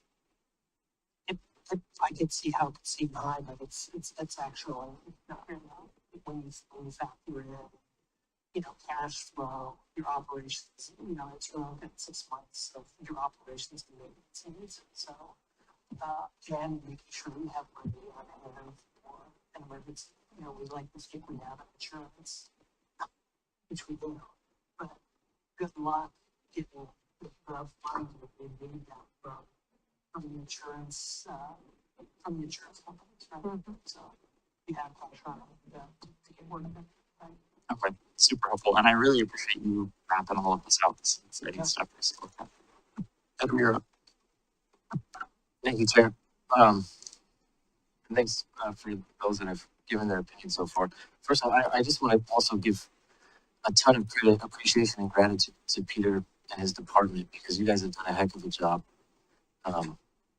in keeping the rates low and really looking out for the ratepayers in Milwaukie. So I really appreciate your leadership and what your team has been able to do over the last 5 years. Has been impressive, to say the least, because we're not in any more trouble than any other city, right? So we've been doing a good job. I also do think that out of some of these strategies, some of them I believe are value choices too. I do believe that when it comes to, first of all, the government's role is for the people. So when the government has an opportunity to take advantage of finance that can stabilize rates, they should, as opposed to doing anything that would increase rates. I feel like that goes against, that's looking out for the government's interests as opposed to the people's, in my opinion. So I think that's more of a value thing for us. Realistic capital planning. I don't know if that's something that we need to choose as opposed to something that we need to adopt moving forward in general as a city. Because we should be doing realistic planning to begin with, or else it's you know, if you try to deliver everything, you end up delivering nothing, and you're just stuck in purgatory because you're constantly trying to get more money to continue the project. So ODOT would be a great example. So I think that's more, those are things that I don't think need to necessarily be strategies, but need to be values adopted by the city and our fiscal responsibilities. Rate discounts for usage. I'm a huge fan of that because we already really have the infrastructure in place for that. We already give a $5 discount for people that come under a certain amount. So finding ways to increase that seems like it'd be the easiest and the least amount of you're not having to reinvent the wheel because there's already a system in place. The only thing you have to look into is the opposite side of the seesaw, is the increased rates on the other side of that. But if we could take that $5 and increase that, that'd be great, because you know, we're gonna be discussing a $7 public safety fee.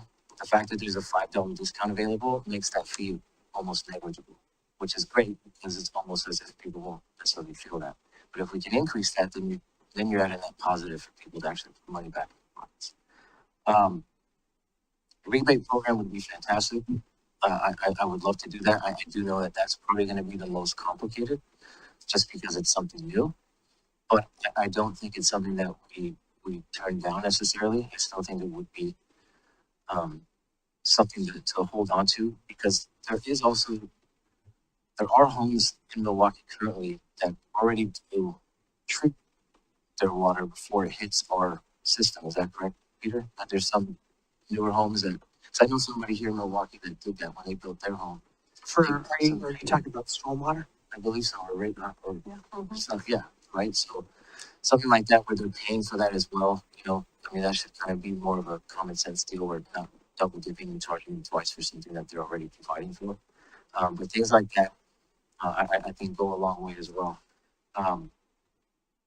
But again, yeah, so if we were looking at this, and again, I'm always trying to get the most out of all of this, I would say 3 and 4 are more value things that the city should be doing regardless, which if we did that, then that would leave strategy 1 and 2 available for us to move forward with.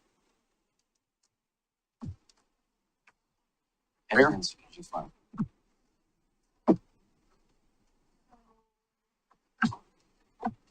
So I guess where I am on the first question you put before all the strategies, which was deeper discounts, you know, for the most needy versus lowering rates for everyone or holding rates.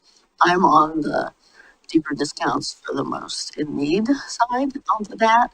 I do think it would be helpful though for this question to see an updated version of the charts that Peter has given us many times of the comparing us to other cities.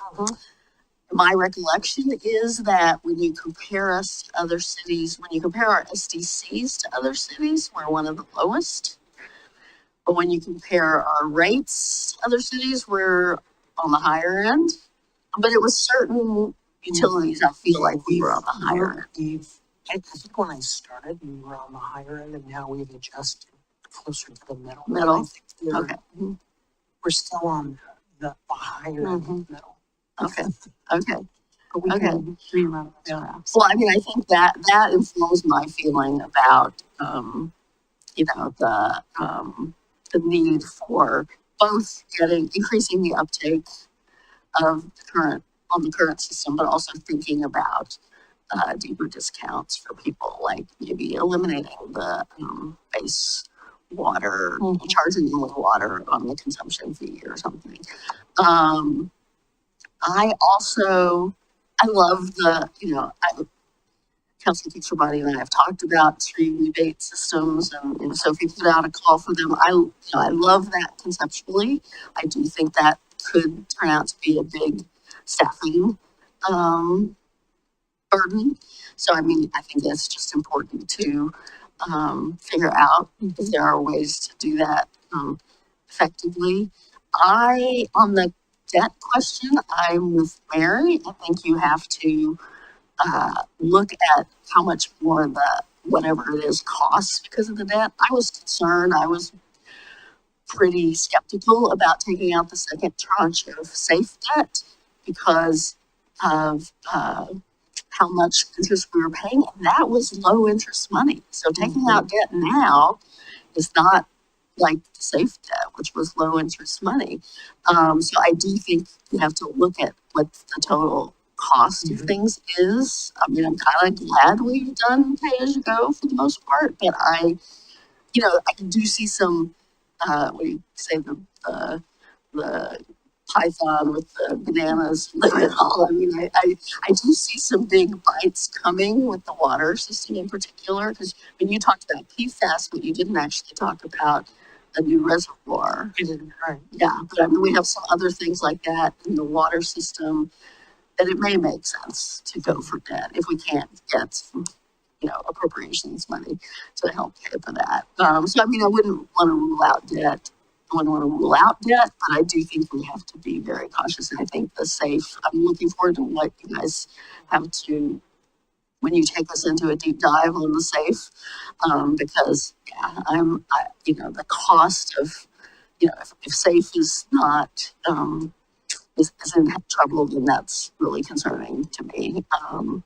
And that cost of the debt is something we do have to be concerned about.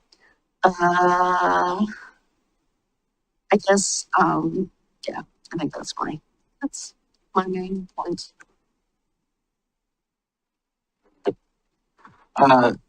Either our current discount program or adding in new rebate programs, I think it's important that we make an effort that they be available to people living in multifamily housing, especially considering that I would guess most of our affordable housing units will be in multifamily housing. So if you are clearly in need of this program because you're in an affordable housing unit, but you can't get it because it just simply isn't available because of the type of building you live in. Mm-hmm. I think that is a real oversight in the program design.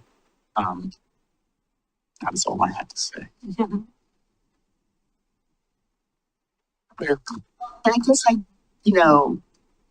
some multifamily, you don't pay your utilities, it's paid by the landlord, but I have heard of people who, in Milwaukie apartments, who had to pay a prorated, they were paying the water bill and And in multifamily where it is like a certified affordable complex, you can correct me if I'm wrong, Mike, but like for example, Hillside, that does qualify for these programs. So it's just a mixed bag. We know there are people living on housing vouchers in Henley Place. I'm not sure actually if those are individual meters or if that is one meter for. So that's an example where we wouldn't give the discount there, but we do know there are people living on low incomes in complexes like that. So I hear you, and we'll see what other brilliant cities have figured out. Do you have the feedback you need? I do. Thank you, Chair. You do have a slide on rentals. Yes. There we go. What about renters? So I think we've talked about many renters just don't receive the utility bill, right? It's bundled into their rent and at their complex, and so their utility costs are indirectly paid, and they're not necessarily they may not be reflective of how that customer is using utilities in a complex, right? Because they don't actually have that meter. They have the metered water, right? And those flat fees, they're passed through to the customer without any sort of itemization generally. So what does that mean? It means right now, the way that our program's structured, there isn't access to those income discounts because we don't bill directly to them, to those tenants. We bill to the landlord. Those customers or tenants don't have an incentive that they see to get served water because there aren't individually metered. And they probably don't have the transparency to see what their bill, their rent consists of, right? Renters are probably more cost prohibitive than others, right? Generally. So here's some of the things that perhaps we can explore. Maybe partnering with programs with some of our affordable housing providers. Let's look at ways that we can perhaps extend some rebates or conservation incentives to tenants. I'll have to do some work on doing some survey work with renters and look at how we pass through that transparency in future policy. There are some programs in I know Portland's got some really big programs that at first glance really seem complicated to dig into. There's a lot of administrative work associated with to providing these discounts and incentives to renters. And, but this is some stuff that we need to spend some time digging into and spending the effort to see what might fit for Milwaukie.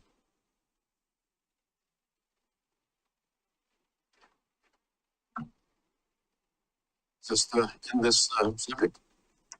I see Councilor Body's Goose. Do you have something to ask? Yeah, just real quick, Peter.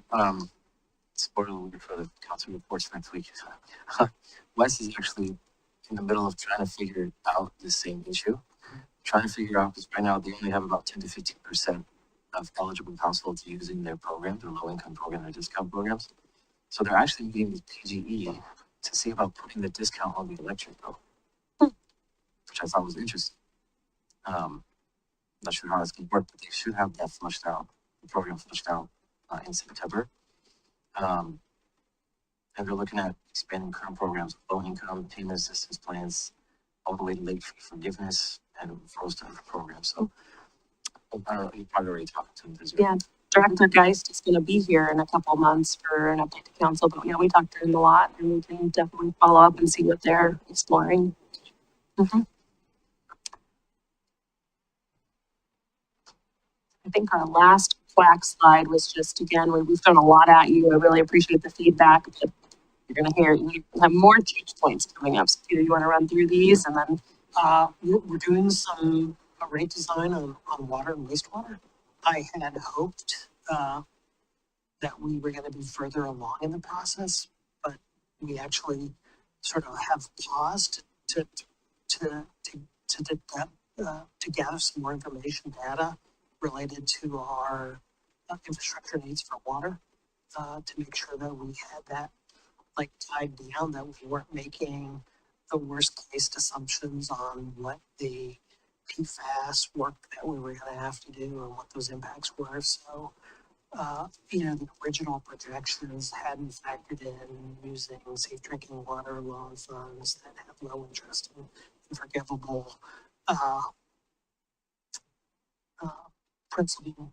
So we want to factor those types of things into the analysis. And we've also actually gone back and made some out year adjustments to the CIP that we feel are more realistic.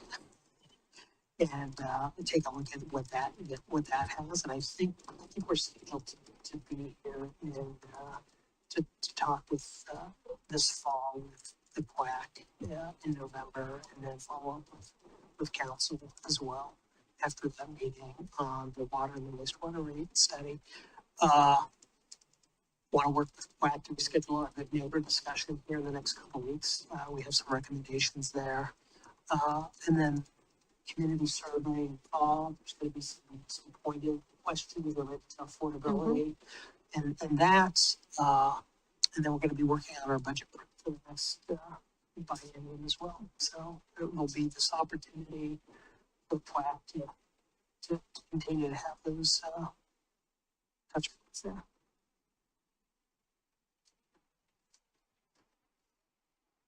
So we've been at it for a couple hours. I think we still have quite a bit to cover. So I'm going to suggest we take a break and reconvene at 7:35. Okay. Thank you for letting us do our CUAC meeting in the budget committee meeting.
Okay, we're back in session for the Budget Committee meeting.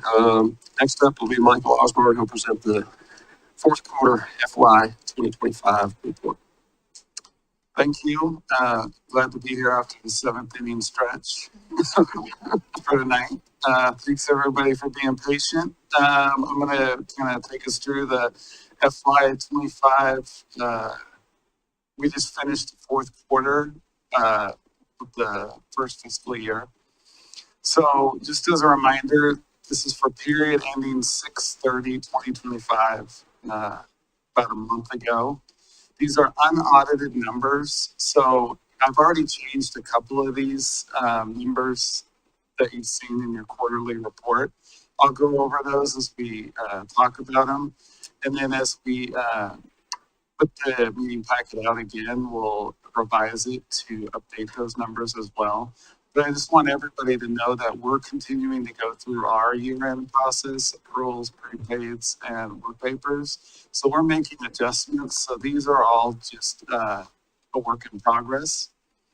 I wanted to lay out kind of the end of the biennium here. We're 12 months through the 24-month biennium.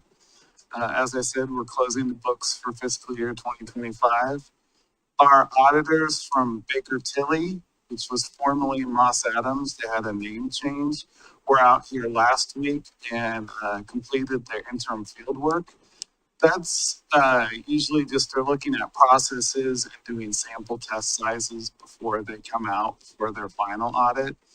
That will be in November. They'll be on site for 2 weeks to do the final year-end audit. And then they look through all of our numbers, and once we are in alignment, they issue the final report, which is our ACFR, and we usually are aiming to do that at the end of December 2025. So that's our kind of year projection. Getting into the fiscal numbers, we're starting with FTEs, which is full-time headcount. For this year, as of June 30th, 2025, this does not take into consideration anyone on leave or out for injury. So this is just people that we have on the payroll. I mentioned before, there's currently, for the police department, there's 33 sworn staff, 2 on the admin leave, 2 officers are on injured relief or light duty. There's 2 in state training. As Emma mentioned before, we are currently recruiting for a community development director. We just completed hiring for an assistant planner. Planning is very excited for. We have 1 FTE in water utility. And something I wanted to point out too, that for the MRC, we took a portion of Joseph Briglio's FTE, part of his time, and 100% of our economic development coordinator, Sierra Fox, her time, moving that out of community development and moving that into the MRC. I can talk a little bit more about that in the next meeting that we're having for the MRC specific.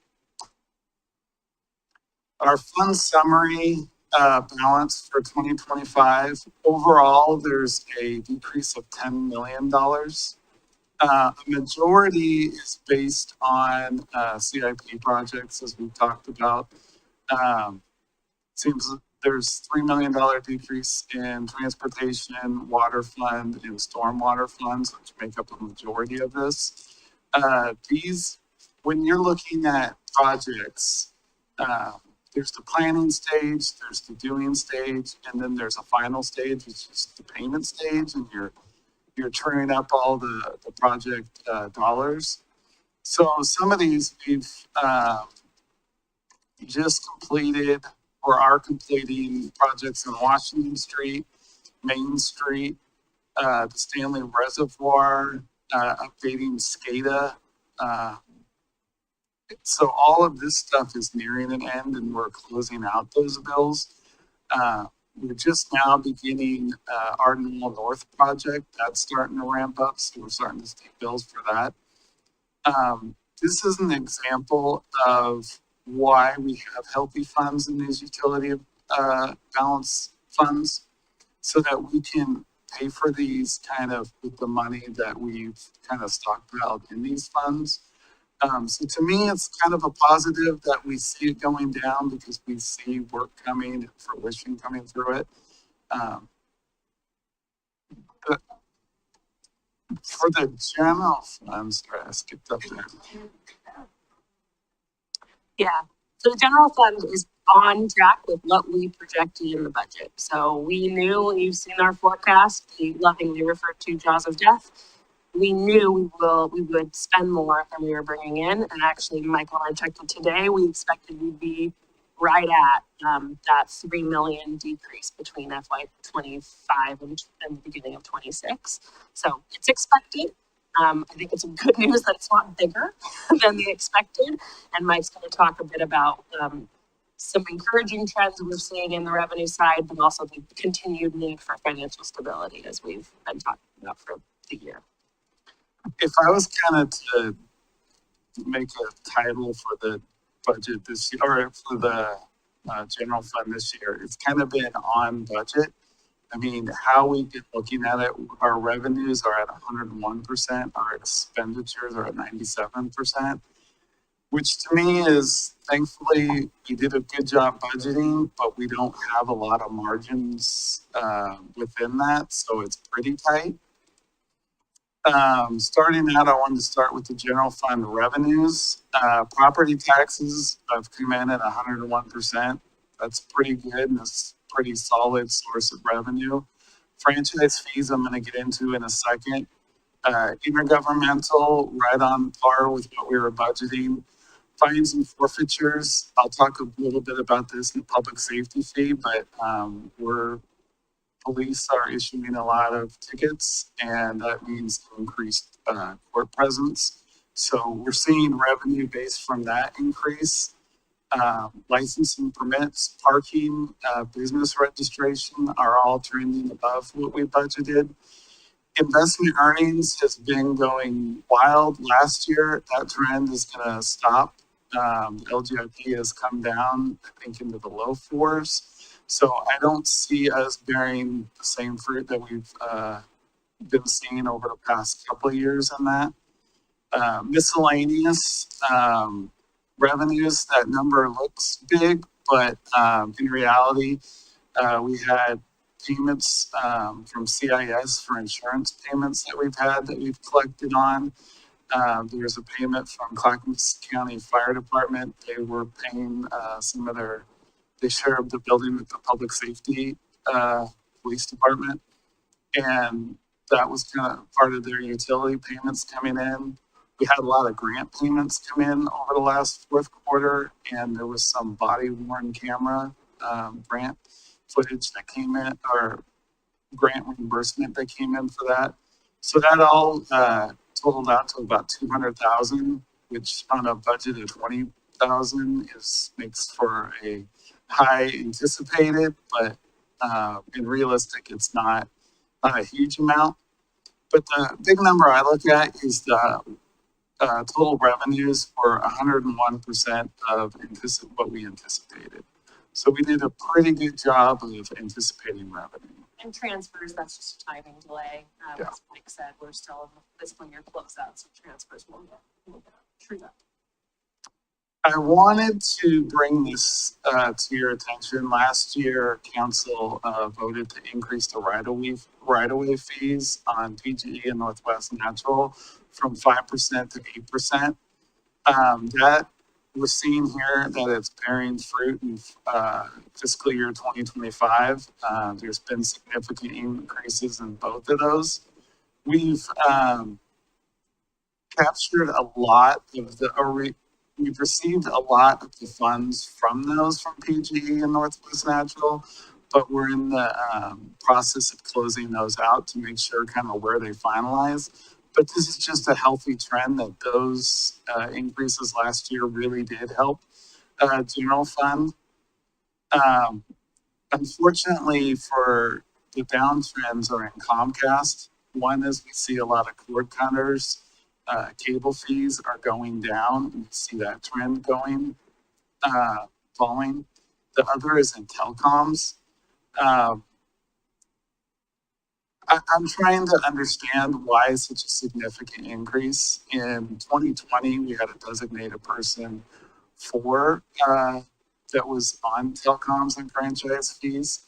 I think that's part of it, but I think a bigger part is a lot of these companies are saying that they're changing from infrastructure, from being in the ground, from 5G to wireless. So I think that their defense is that they don't have infrastructure in the ground and it's more wireless. I think it's something that in next year I can look at more trends to kind of wrap my hands around that. But it is a huge decrease that we're seeing. Go ahead, Mary. Microphone. I guess I'd like to know, that's a huge decrease. That's $600,000 over the last 5 years. That's, well, not quite 600, but, I'd like to know if other cities are saying the same, or are we not doing something to, I mean, when we let go our franchise person, have we lost some ability to get the fees that we are owed? My assumption is a little of both, but talking with other cities and everything, this is a trend that everybody's kind of seeing. But we can get some firmer data on that. In fact, I think Mike's meeting up with all the finance folks in the county on Wednesday, so it would be a good question. Finally, the electric service supplier, Precision Cast Parts, gets their power from someone other than PGE. They go to the wholesale market directly. And I think this is more of a lag time. I think in July there was some payments made, so we'll check into that. But I think this should be more status quo with past years in the 300,000 range. General fund expenditures. This is one where I changed from your packet. We updated a couple of the budget numbers into this. So we're trending at 90, overall, general fund has spent 97% of their budget, which again goes to good budgeting. We're at 100% for a couple departments. One is facilities. We did some capital project stuff, some PSB, seismic retrofits. We did some Johnson Creek upgrades. We're anticipating that these are a little bit over, but we're hoping that in the second half of the biennium, they'll kind of trend down and we'll watch for it. IT, a lot of that is prepaid stuff. So the invoices come in the fourth quarter and then kind of spread those expense out through the rest of the fiscal year. So that's going to come down a little bit. Basically what I see is when we did the hold the line budget, we held the line, which was essentially a cut in a lot of things. We had to make purchases with the purchasing power that we had from 2 years ago. And we did the best that we could. And as you can see in this, we're kind of getting up to 100% on a lot of these in the first half of the biennium. So we're just going to continue to watch it in the second half. And if we need to make any adjustments, we'll come back to you later in fiscal year 2026. General fund expenditures by type. This is just kind of reiterating the previous slide. Personnel services, we're at 95% of cost. M&S, we're a little bit over at 101. The capital, I know that that's something where we're going through kind of a boom time now. We had a lot of capital projects coming out. Some of that will tone down as we capitalize some of that. And then debt service, we're turning that up again, but I think that's on target. But as we go into fiscal year 2026, it's just our job to kind of keep watching these and making sure that we don't go over. The 5-year forecast, not much has changed in this. Again, it's slightly better than the previous year when we looked at this. The fund balance is still in the black through 2025. We're showing out of policy requirements in the beginning of fiscal year 2027. As I'm looking at this, it's getting a little bit better as we see the right-of-way revenues increase. Again, our budget, we're meeting budget goals with hitting 100% of revenue and just 97% of expense. So we'll just continue to monitor this into the future. One proposed budget adjustment we kind of hinted on before this is we're taking the remainder of contingency, which is 430,000, and moving that up into personnel services, and that's to cover the FTEs that Emma asked for last budget meeting, and I believe we have one on the docket for fiscal year 2026. So we're using the remainder of the contingency. Okay, sorry about that. So going with this, the building fund is healthy. Its revenues are exceeding expenditures, which is a good thing. When we go through and we do the budget adjustment, we take from contingency first because you don't want to take from potential revenues that might not be sustainable. So I see this as a good thing. The building fund is healthy for now, but we're always cautious of the economic environment, and we're just kind of monitoring it as a quarter basis. And just connecting this to that organizational assessment, we've seen this need coming for a while. The reorg changes we made to the Development Services Division and the addition of erosion control, permitting and inspection responsibilities to this department this is kind of one of those, you're going to start seeing a lot of these as we roll out that org assessment. So this is an example of that. And if anyone has questions or concerns, please let us know, but we'll be bringing this for council adoption on the next meeting. Next up, I wanted to talk about the kickoff to the next budget season that's coming up here shortly. Feels like we just completed the last budget. Just making sure, Chair, we're going to the next agenda items. That good with you? Okay. So our budget calendar right now, coming up in fall 2025, me and my team are getting ready to prepare spreadsheets and data to kind of roll out to departments to review. We're going to look at what their last budget was, kind of ask what their needs, and go over them with directors. City manager is going to announce the budget direction and kind of the guidance to give based on forecast, org assessment, and other trends. We're going to come back to you in November at the next budget committee meeting and discuss CIP prioritization and provide, kind of get direction for the final CIP development piece. And then coming into the winter of 25-26, we're going to kind of hone in with the departments, review what their proposals are, their adjustments, kind of ask them to make a case for any additional needs that they have, and then kind of meet as a leadership group and kind of see where we want to go from there. Come back to you guys in February of 2026, and we'll look at the full draft CIP at that point. You can give your feedback on that.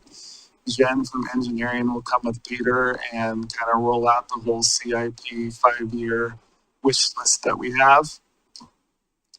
Then in February 2026, department heads meet with Emma and I and kind of refine the budget. And this is when they kind of make their second pitch to see, you know, what are things that they're looking for, what are constraints that they have, and we kind of fine tune the budget before we give it to you guys.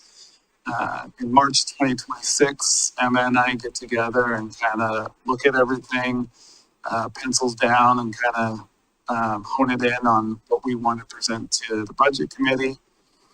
And then in April, there'll be 3 meetings, one April 25th, one May 2nd, and a third one on May 9th. That's if necessary. We haven't needed it over the past couple of years, but that's where all the department heads come in, and kind of speak directly to you, and you can ask questions of them on justifying the budget and their needs. And then the budget committee as a whole will make an adoption, of that at the final meeting. And then the recommendation goes to council, which would adopt the CIP, the budget, and the consolidated fee schedule in June of 2026. Before we go on, any questions on the budget timeline? I should note, so you're not shocked, your February meeting, I won't be here because I'll be on parental leave, but the assistant city manager will support you guys through that. And then I come back and I get to all the fun for the adoption. Moving along, I think we're gonna go to public safety fee unless. Yeah. So, yeah, Michael's going to provide a follow-up to the public safety fee discussion from the May meeting. I think I'm going to kick it off. So just, we're not going to make this very quick. Big update on the public safety fee last week. I encourage all of budget committee to watch that. It was a follow-up to our last meeting where you all got the full pitch. But we wanted to update you on refinement we've done to the proposal, and then it will be put in front of council for a vote for adoption on next Tuesday, August 19th. So next slide.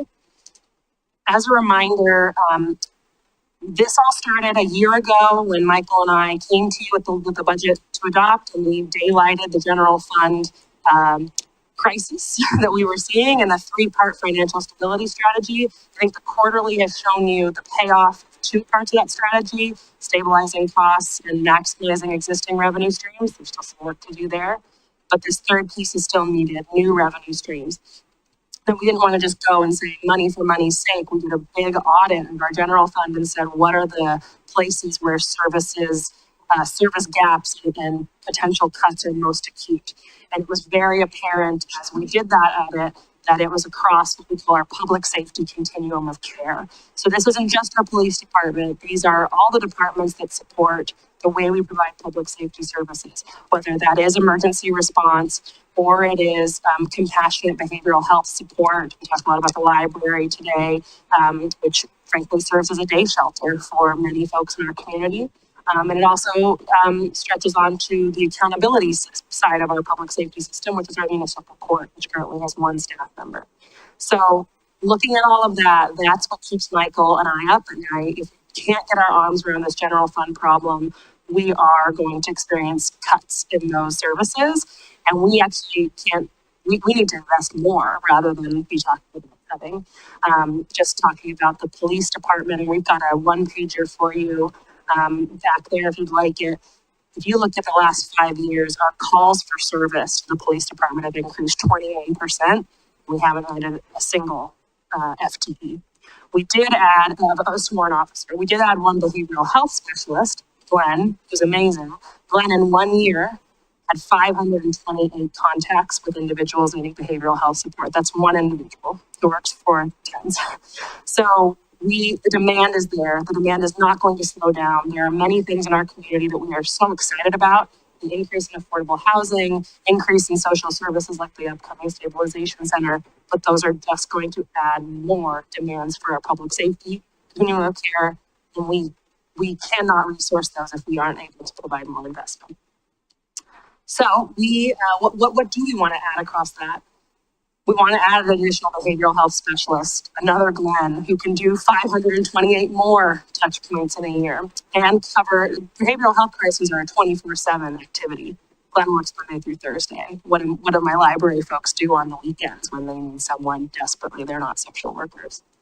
We want to add a dedicated training officer to Milwaukie Police Department. The police department and myself have very high standards and very clear values for that department, and we do the best we can to provide training on those values, things like de-escalation, anti-bias, but that is very hard when we have to maintain a 3-person minimum staffing 24/7, and as Michael said, we're razor thin on our staffing there.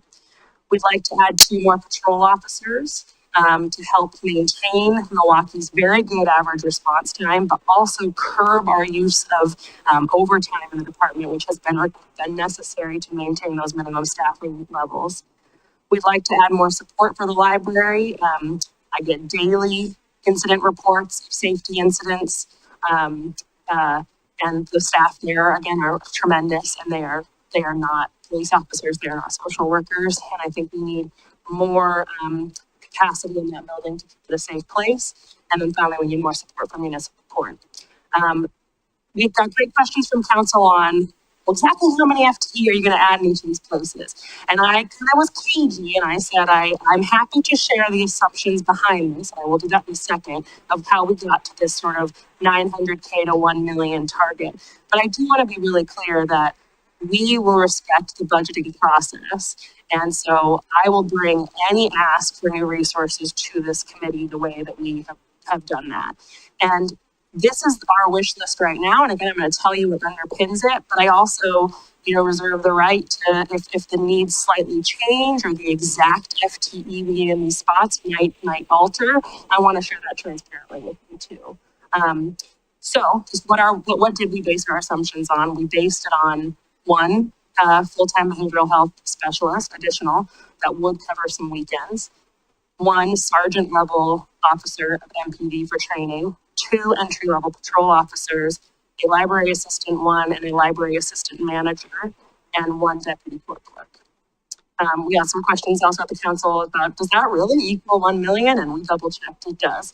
As I keep looking at Mary, it's like my HR, point of reference, but Mary can tell you that it's a bit of a moving target when you're estimating FTE. You don't know exactly where they're going to come in on the salary scale. You know what benefit package they will accept, but we based all these on sort of average expectations for those.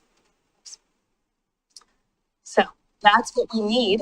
And Mike's going to talk about what we propose to council to get as close as we could there. Something on a personal note was I see the continuum of care as words, but last night I volunteered at the cooling center, and you see a different aspect of what librarians go through, and that's not an easy job too. So I see the police need, I see the court need, but I also see the library need after working last night. But there's a lot of people that come there looking for their support. And I'm appreciative of it, and I don't think I truly realized it until working at the center last night.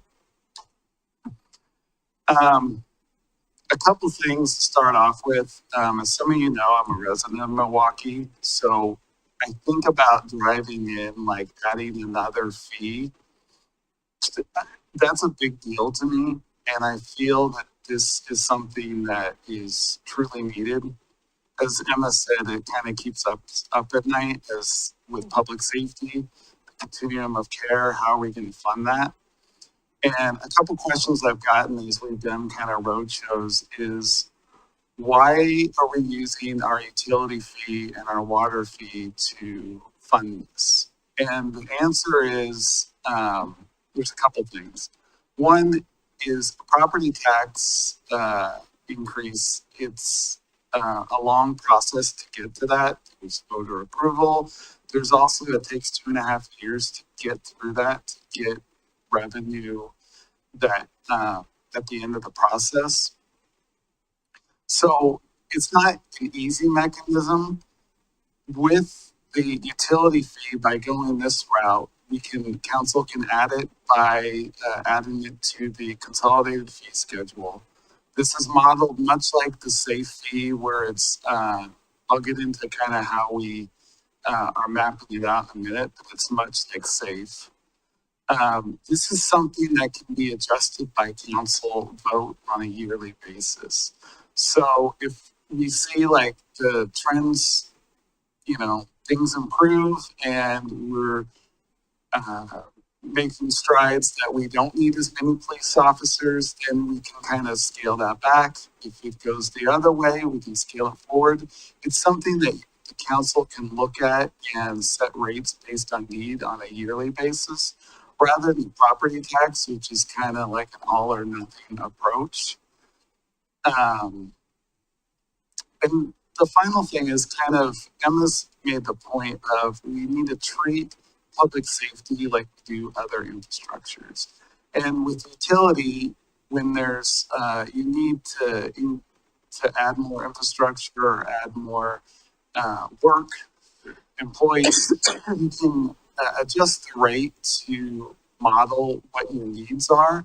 And we're kind of trying to go with that similar approach to public safety and look at it, have council look at it on a yearly basis. So that's kind of, there is a disconnect of why am I paying for public safety with utility? But when you look at it as a whole, it kind of makes sense if you look at the utility fee as kind of a city fee, monthly fee. Any questions on that? I kind of went over a lot. I think we'll probably be very interested in the rates. Another thing is like with other finance people throughout the state that I meet with, this is kind of a popular approach that every other cities are taking. And here's an example of what other cities are currently charging. There's a wide range from $4.50 to $15 that kind of everybody has come up with. Gresham was kind of the trendsetter at starting this approach. I will note Oregon City has a $6.50 monthly fee that they have for their police. This is a growing trend because of measures 5 and 50. Our revenue is capped at 3%. So in order to, kind of, as we come to these jaws of death, the expenses are rising higher than the revenues. This is just a tool that cities are using to kind of bring the revenues up so that they can face the needs of the community. So we met with council last week and we gave them 3 to 4 different proposed rate revenues. And the one that they all agreed on was a 7% residential fee. $7, sorry. $7 residential fee, $5 multifamily fee, so that would be for apartments, and then a tiered approach for commercial based on trips. And that trips is kind of an engineering standard of how many trips, commutes it takes to get to general types of businesses. And we came in with a minimum of $5 for commercial with a maximum of $50. And then we're excluding low income residents from that. So I'm kind of giving you out my click napkin math here. And based on this, I'm showing an annual revenue projection of $866,000 per year. I know that doesn't map out to the $900 to $1 million that we have for asks for FTEs. Part of this is we're trying to use overtime money. We want to bring that money down and kind of get that money to work for us in different ways. So we're hoping they can subsidize this a little bit. And also there's a tiered approach on how when we hire for these positions and everything. Not everybody's going to start on day one, but we feel like 866 is a good equal to the fund to the FTE positions that we're proposing. I've been kind of on a community conversations tour. We started it with the budget committee, going over the fiscal financial stability strategy in May. We've had some talks with city council. We've gone around to the different committees for the city. And we're here tonight, Brent speaking at the library board. It's all coming to a head on this Wednesday, August 13th, as we're having kind of a community town hall Q&A at City Hall. We did some advertising in the pilot and to the NDAs. And their chief, Burdick, the library director, Brett Husher, myself and Emma are going to be there to kind of talk and walk through just any questions the community has on this, how we got to this point. And this all culminates in there's a August 19th city council hearing and a vote for a resolution to put this onto the fee schedule. I think that's the last slide we have on public safety fee. So are there any questions? we also welcome you to come on Wednesday if you'd like to hear the community conversation. Yeah, some of the other, utilities have a reserve built up. And with this coming in lower than the anticipated need, you're kind of starting out in the deficit. And I know, Michael, you mentioned like, well, not everybody's gonna start day one.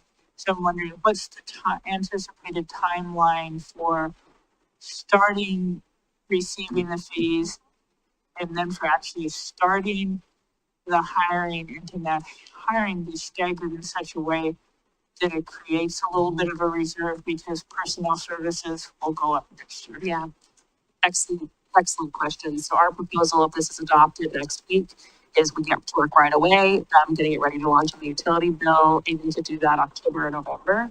Again, the difference from the property tax is we would get revenue the next month. It would come in right away. We will then again respect this committee's authority as our budget adjustment considerers. So we would be, I would expect if it passes and we start seeing those trends that either at that fall or the next budget committee meeting, you're going to start seeing some adjustments requested so we can make some of those most highest priority moves. But I think you're right, Mary. We're not anticipating that full wish list right away. I think some of them, maybe the behavioral health specialists, the patrol officers, will happen more rapidly than the others, which might come in the next budget. Carrie? I hate to be behind on this because I didn't watch the last That's okay. council meeting. But what other options were explored? I understand this is the most popular one. But I just feel that I will be very curious with the community Q&A. Yeah, what they like. I think that regardless of where we're at societally, I think there are a lot of people that still begrudge extra money going to police. Sure. And I'm not saying neither one way or the other, just into, you know, the sentiments I think some people hold. And I'm just wondering again, like we were just talking about how do we make a utility bill more affordable? Yeah. And then we're gonna go, just kidding, we're gonna charge you more. Yeah. And they might charge you more again if we have to adjust rates. So I guess that's a long-winded question, but just curious. It's a great question and it's all valid points. So we brought to this committee, I believe it was back in November. I think we looked at 20 some odd different revenue ideas, and they weren't all public safety tied either. Some of them were just very general, but we did a multi-criterion analysis. So looking at legality, looking at revenue generation potential, looking at implementation timeline, equity, a variety of things. And we could definitely make sure you've gotten all that meaty packet from that meeting. Out of that, we narrowed down to a short list of ideas. This group actually moved on. This is getting a lot of kind of attention because we wanted to make sure it got the attention of the community conversation it deserves. But other moves that were already taken by this committee and by council, we implemented a transaction fee on the use of credit and debit cards. Here we're paying exorbitant rates to credit card processing. And so that will help start to recover some of that. And hopefully it has been adopted through the consolidated fee schedule. We're still working on the mechanics of getting it up and running. But that will help and hopefully change some behavior. We got approval from this group to begin work on a photo red light program and speed on green program. We have to do a lot of research on that. There's going to be a lot of intergovernmental work in terms of our facilities about where to put that. We're looking into that. And then this was sort of the third option that came out of that multi-criterion analysis as something that Council and Budget Committee wanted us to move forward to look on. But things like taxes, things like, other surcharges, there's a lot on that list of 20 some odd. So I can send you the list. To take this even further, when we looked at the fee, there was 3 or 4 options. Yes. And they were, basically the 7, sort of a mid-tier option. There's a $10 option. There was a $5 option. Is there another one? I can't remember now. 5, 7. Yeah, 5, 7, and 10. And so this one, came in a little bit below the $900 okay, the 10 put us above it. 5 is pretty shy. Um, so, Something as you definitely word around, Chief Burdick tells that in 2000 when he started, I believe there was 38 sworn FTEs, and now there's 33 20 years later. The list of calls has gone up. So there is a need. But I really want to emphasize, we didn't call it isn't a police fee. This is a public safety fee. And I mean that, and that's what I'll say on Wednesday night. I mean, and you can all hold me accountable to that. This is, success for this is not just increasing FTE at the police department. Success is increasing our ability to provide compassionate behavioral health response to keep our, staff and community members safe at the library and in our public spaces, and to better train our staff across that continuum of care. So. Yeah, and really it was between a tax increase or a fee. A tax increase would have been probably 2 or 3 times more per month on average for the average person. So it was like, okay, well, what can we do that closes the budget gap, gets us what we need, helps us out in other areas? Because Milwaukie we have the highest rate of overdoses in the county. And having somebody like Glenn, I work in behavioral health in my day job, it really does help. We do see a difference in those police departments that have those individuals that respond to those, and really does save lives. We're also looking at in the overtime. We're spending about $400,000 a year on overtime. Our officers are running 12-hour shifts, not by choice. And these are individuals that we're expecting to make the right decision on life and death incidences in a second's notice, right? So putting them on 12-hour shifts is probably not the best thing to do. And again, the fact that the department has decreased in officers since 2002. So it was a multitude of things. And it was like, what gets the community, what gets your budget where it needs to be, while also providing the best bang for the buck in the community without putting a higher burden. And that's the best part about having the affordability go and talking about this, because if we do this right, we could keep that fee and potentially still be able to put some money in people's pockets. I mean, you got a $5 fee already in the water bill that cuts that fee down to $2 if you're able to save that water. So appreciate the question. It's very good. Any other questions? And please come on Wednesday. Yeah. Yeah. So I know that you said you're beginning to work on the red lights. When as far as timeline expected, you know what I mean? Yeah, we would love to have that ready to go by the sort of next fiscal year. That's ambitious, but that would be amazing to be able to show in our budget projections that that's another potential stream. It's an interesting one because it's the type of thing where I don't want to rely on that revenue too much. You want to see behavior get better and go down, but I do, we would like, and it's related to safety too. There's scary speeding on 99 and 224. Something too is there was a story a couple weeks ago on the news where Portland has taken away their cameras because they're going through and reassessing the vendors that they're working with and the cameras that they're using. So I would love for them to be the test case and then us to kind of learn from what they've learned and kind of piggyback off that. I was like, because I bills for business I work for. Mm-hmm. School zones and right on rents. Yeah.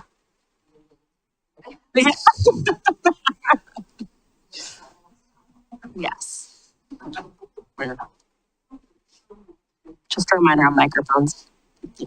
I know that Sherwood did cameras not too long ago, and I've heard the Sherwood mayor talk about it a few times, so then it might be interesting to see what kind of reduction, what kind of improvement in behavior they got. But I mainly just put my document to my up to say that I have not seen anything about this on social media, so okay, we need to get the word out. I mean, it was in the pilot, but yeah.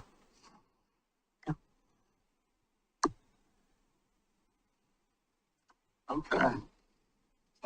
That's it. Okay, so our next agenda item is the election of a committee chair. I think everyone has read Leslie's memo expressing interest in continuing in her role as chair for the final year of her service on the on the budget committee. So this is a one-year engagement, and then Leslie terms out, and we'll have to select a new chair. Having said that, I just didn't want to take that as the only option, and so I will just ask if there's any citizen members who would be interested in serving the chair as chair. I would like to nominate Leslie and thank her for her desire to serve in this role again. I was getting to that. So I'll again ask, sounds like there's no interest in any of the other citizen members. So,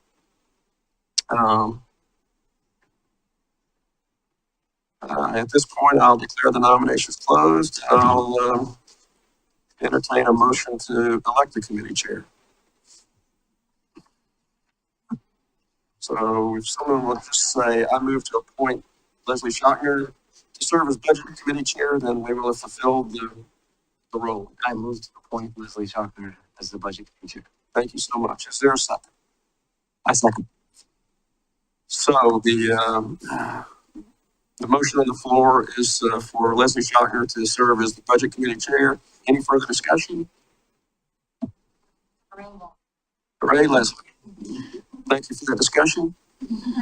All those in favor say aye. Aye. All opposed say nay. There are no nays. The ayes have it. So Leslie will be our chair for the coming year.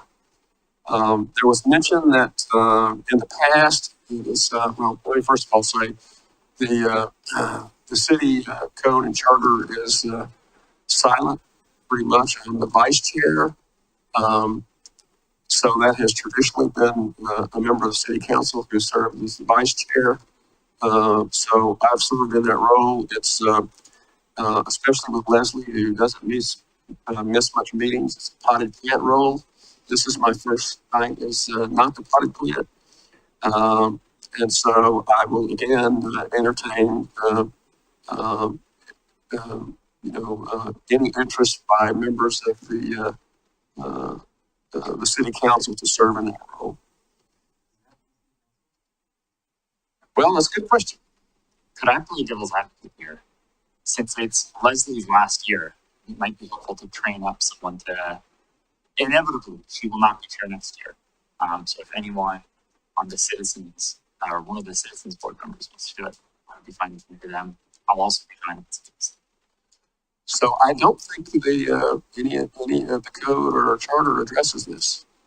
We were not able to find anything. I do think it's been practiced for a while, that it's been a council member. And often the council member that is the liaison of the audit committee. But again, we and our OCR colleagues could not find in black and white something that said that had to be how it is.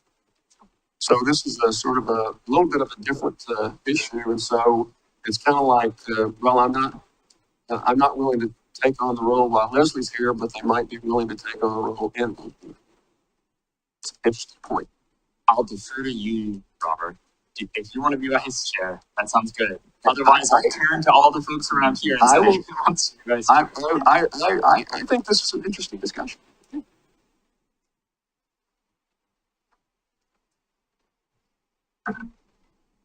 Well, I think you've done an excellent job with this one. Thank you. Thank you. And I don't know how much training anybody will get because Leslie is always here, but William did express an interest before. And so, since we aren't required to have a city councilor, I'd be interested, I guess, in nominating William. Wants to. I'll accept. Not you! Oh my goodness, I should have been more clear. Not that. Will everyone likes. Oh. So this is not in script. So I guess I would just say, is there I'll just go through the motions here. So, I entertain a motion for a member to appoint, William as to serve as the vice chair. Can you clarify and say the whole name, William Johnson? Just for record keeping. Yeah. Just for record, just for the minutes. I move to appoint William Johnson as the vice chair of the budget committee. I second. So the motion on the floor is to appoint William Johnson as the vice chair of the budget committee. Is there any further discussion? All those in favor say aye. Aye. Those no? The ayes have it.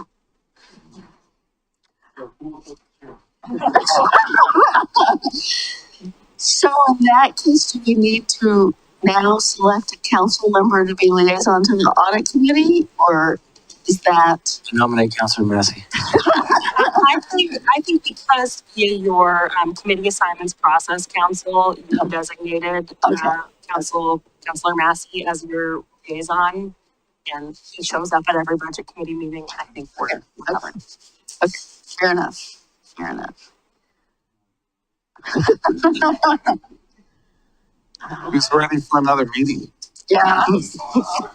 Anyone have other business they'd like to? I'll now entertain a motion to adjourn. I so motion. Move and second to adjourn the budget committee meeting. Discussion?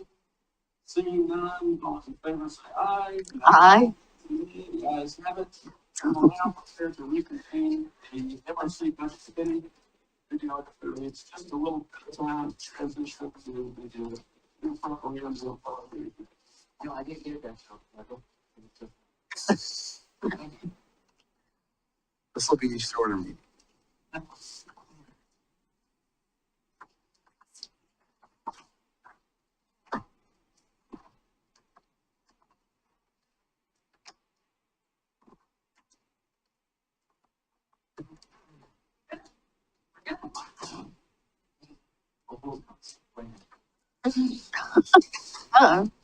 They're dropping the claws. We do. Good job. Let's start. Okay, I call this meeting of the Milwaukie Redevelopment Commission Budget Committee to order. Microphone. Microphone. Robert.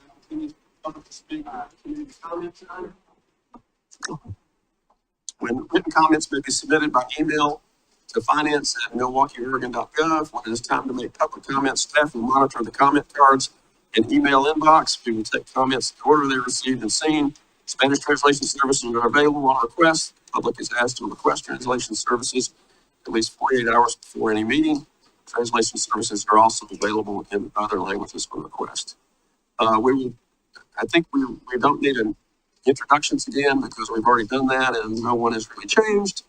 So the next order of business is approval of the minutes. Does anyone have any comments or corrections to the meeting, minutes of the meeting on May 4th, 2024?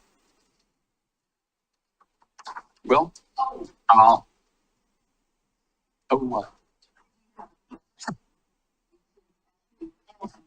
Microphone.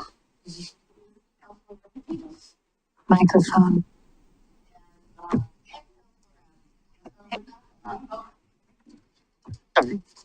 It would not have been at the end of the minutes and the under adjourning. At the top, it does not list Councilor Nicodemus, but at the end, it does. It would have been Abna and not Nicodemus. Yeah, So we can we make that will change. update that scrivener's error.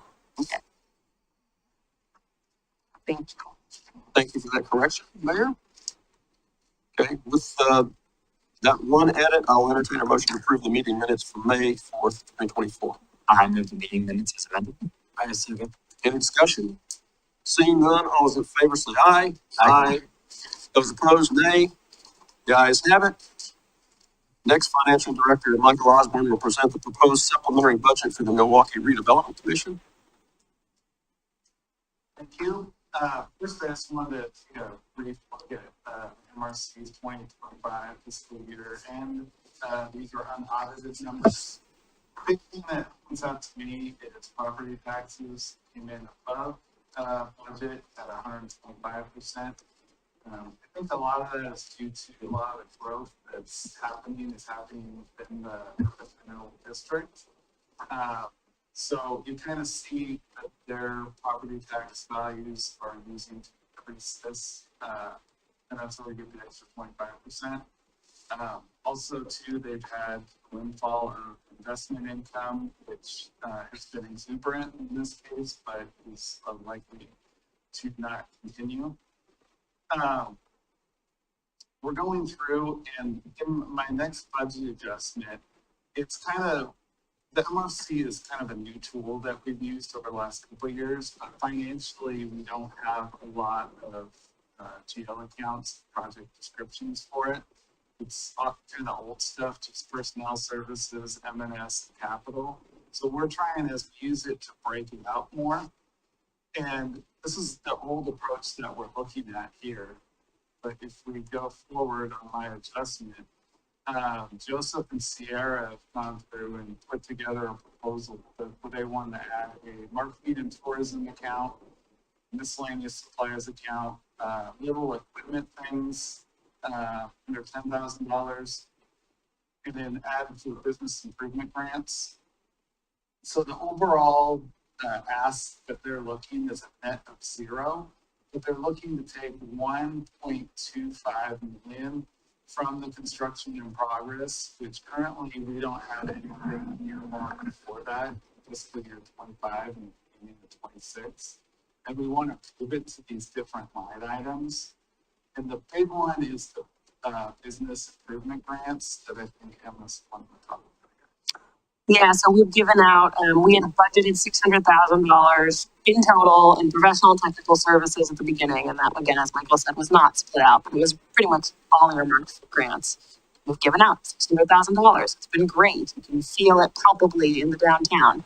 And we have a queue of folks waiting for more. So we feel if you approve a $1 million increase, we can spend that in this fiscal year. There is demand for it from business owners in the URA. In the construction in progress, to our theme of accurately budgeting your CIP, we had earmarked that money for the Main Street project, which will kick off next year, but significant expenses will not happen until the new fiscal year. So we are even leaving just 3.4 million in construction in progress is a very comfortable amount. So we feel this is a very safe way to allocate this. I will say too, what we plan to do, what you kind of don't see here is we'll take the expenditures to date and we'll also true those up to these new categories. So at the end of this biennium, you'll be able to see we spent X on marketing and tourism. We spent X on grants. We spent X on small equipment, those kinds of things. So it's kind of just learning as we do. And the other thing I'd add is because the net is 0 of this, we're not asking you to approve any additional budget. So this isn't something that will come to council later. This is just us kind of reorganizing a little bit within it and just adding more description for the GL.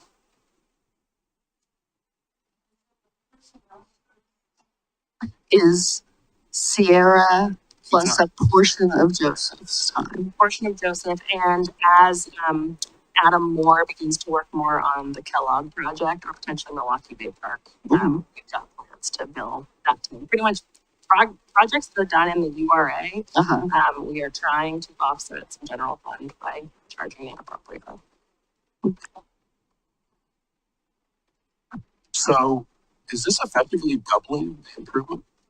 It is more, yes, so it'll go from, it is more than doubling it. Because we had $600,000 planned for this biennium, and if we spend all this $1 million, we would be at 1.6 million.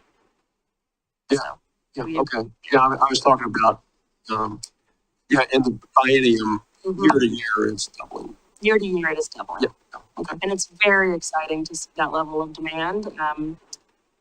I think we feel this next tranche would probably tide us over for a bit. I think this is going to get a lot of our existing tenants and prospective tenants all that are already lined up through. I don't think you're going to see $1 million every year. I think this will taper back down. have we learned anything from this first tranche? What have we learned? Yeah, we've learned a lot. We've learned a lot on the process, and I think Sierra, Joseph, and the contracts team have really dialed in how we can get these grants reviewed, approved, and turned around quickly. We learned that our anti-displacement grants were not getting any traction, and we think part of the reason was because they were called anti-displacement grants. So there's been a rebrand of those. I apologize that I can't remember right now exactly what the new term is going to be, but those are really about grant support for existing businesses to help them weather change of an evolving business market. And I think we just learned demand is there. I think this has been, I think there's a little bit of taking a guess. And it's gone gangbusters. I think we've also learned that, we have a $25,000 threshold for each category, and you can get to both a interior tenant and exterior storefront for a max of 50. And some people are needing more than that.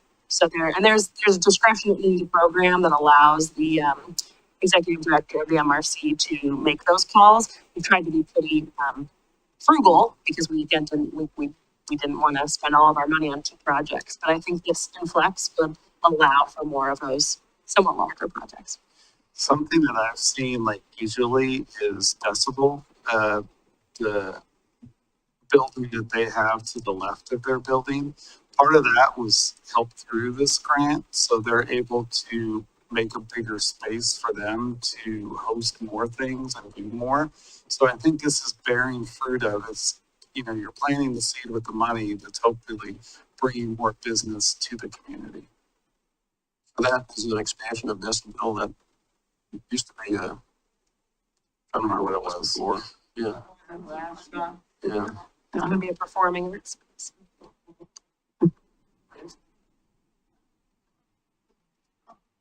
Who's the vehicle for? Oh, the vehicles.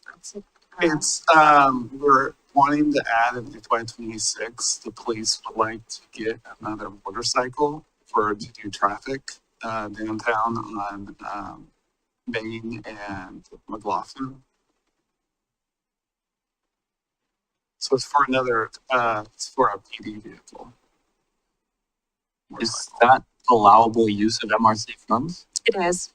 We've Because checked they'll with, only drive inside the MRC. we've checked with bond council that those kinds of public safety capital expenses are eligible. It follows a majority of where it is, and a majority of the traffic citations are through this stretch, so it follows within. Good question. Yeah, I'm sure I missed this, but where did you move the million from?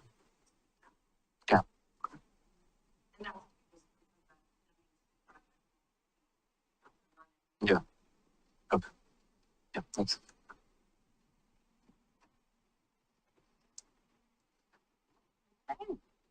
That's all that I had for MRC. All righty, thank you. Does anyone have any other business they'd like to discuss? Okay, I'll now entertain a motion to adjourn the meeting. I move to adjourn. Second. Any discussion? Seeing none?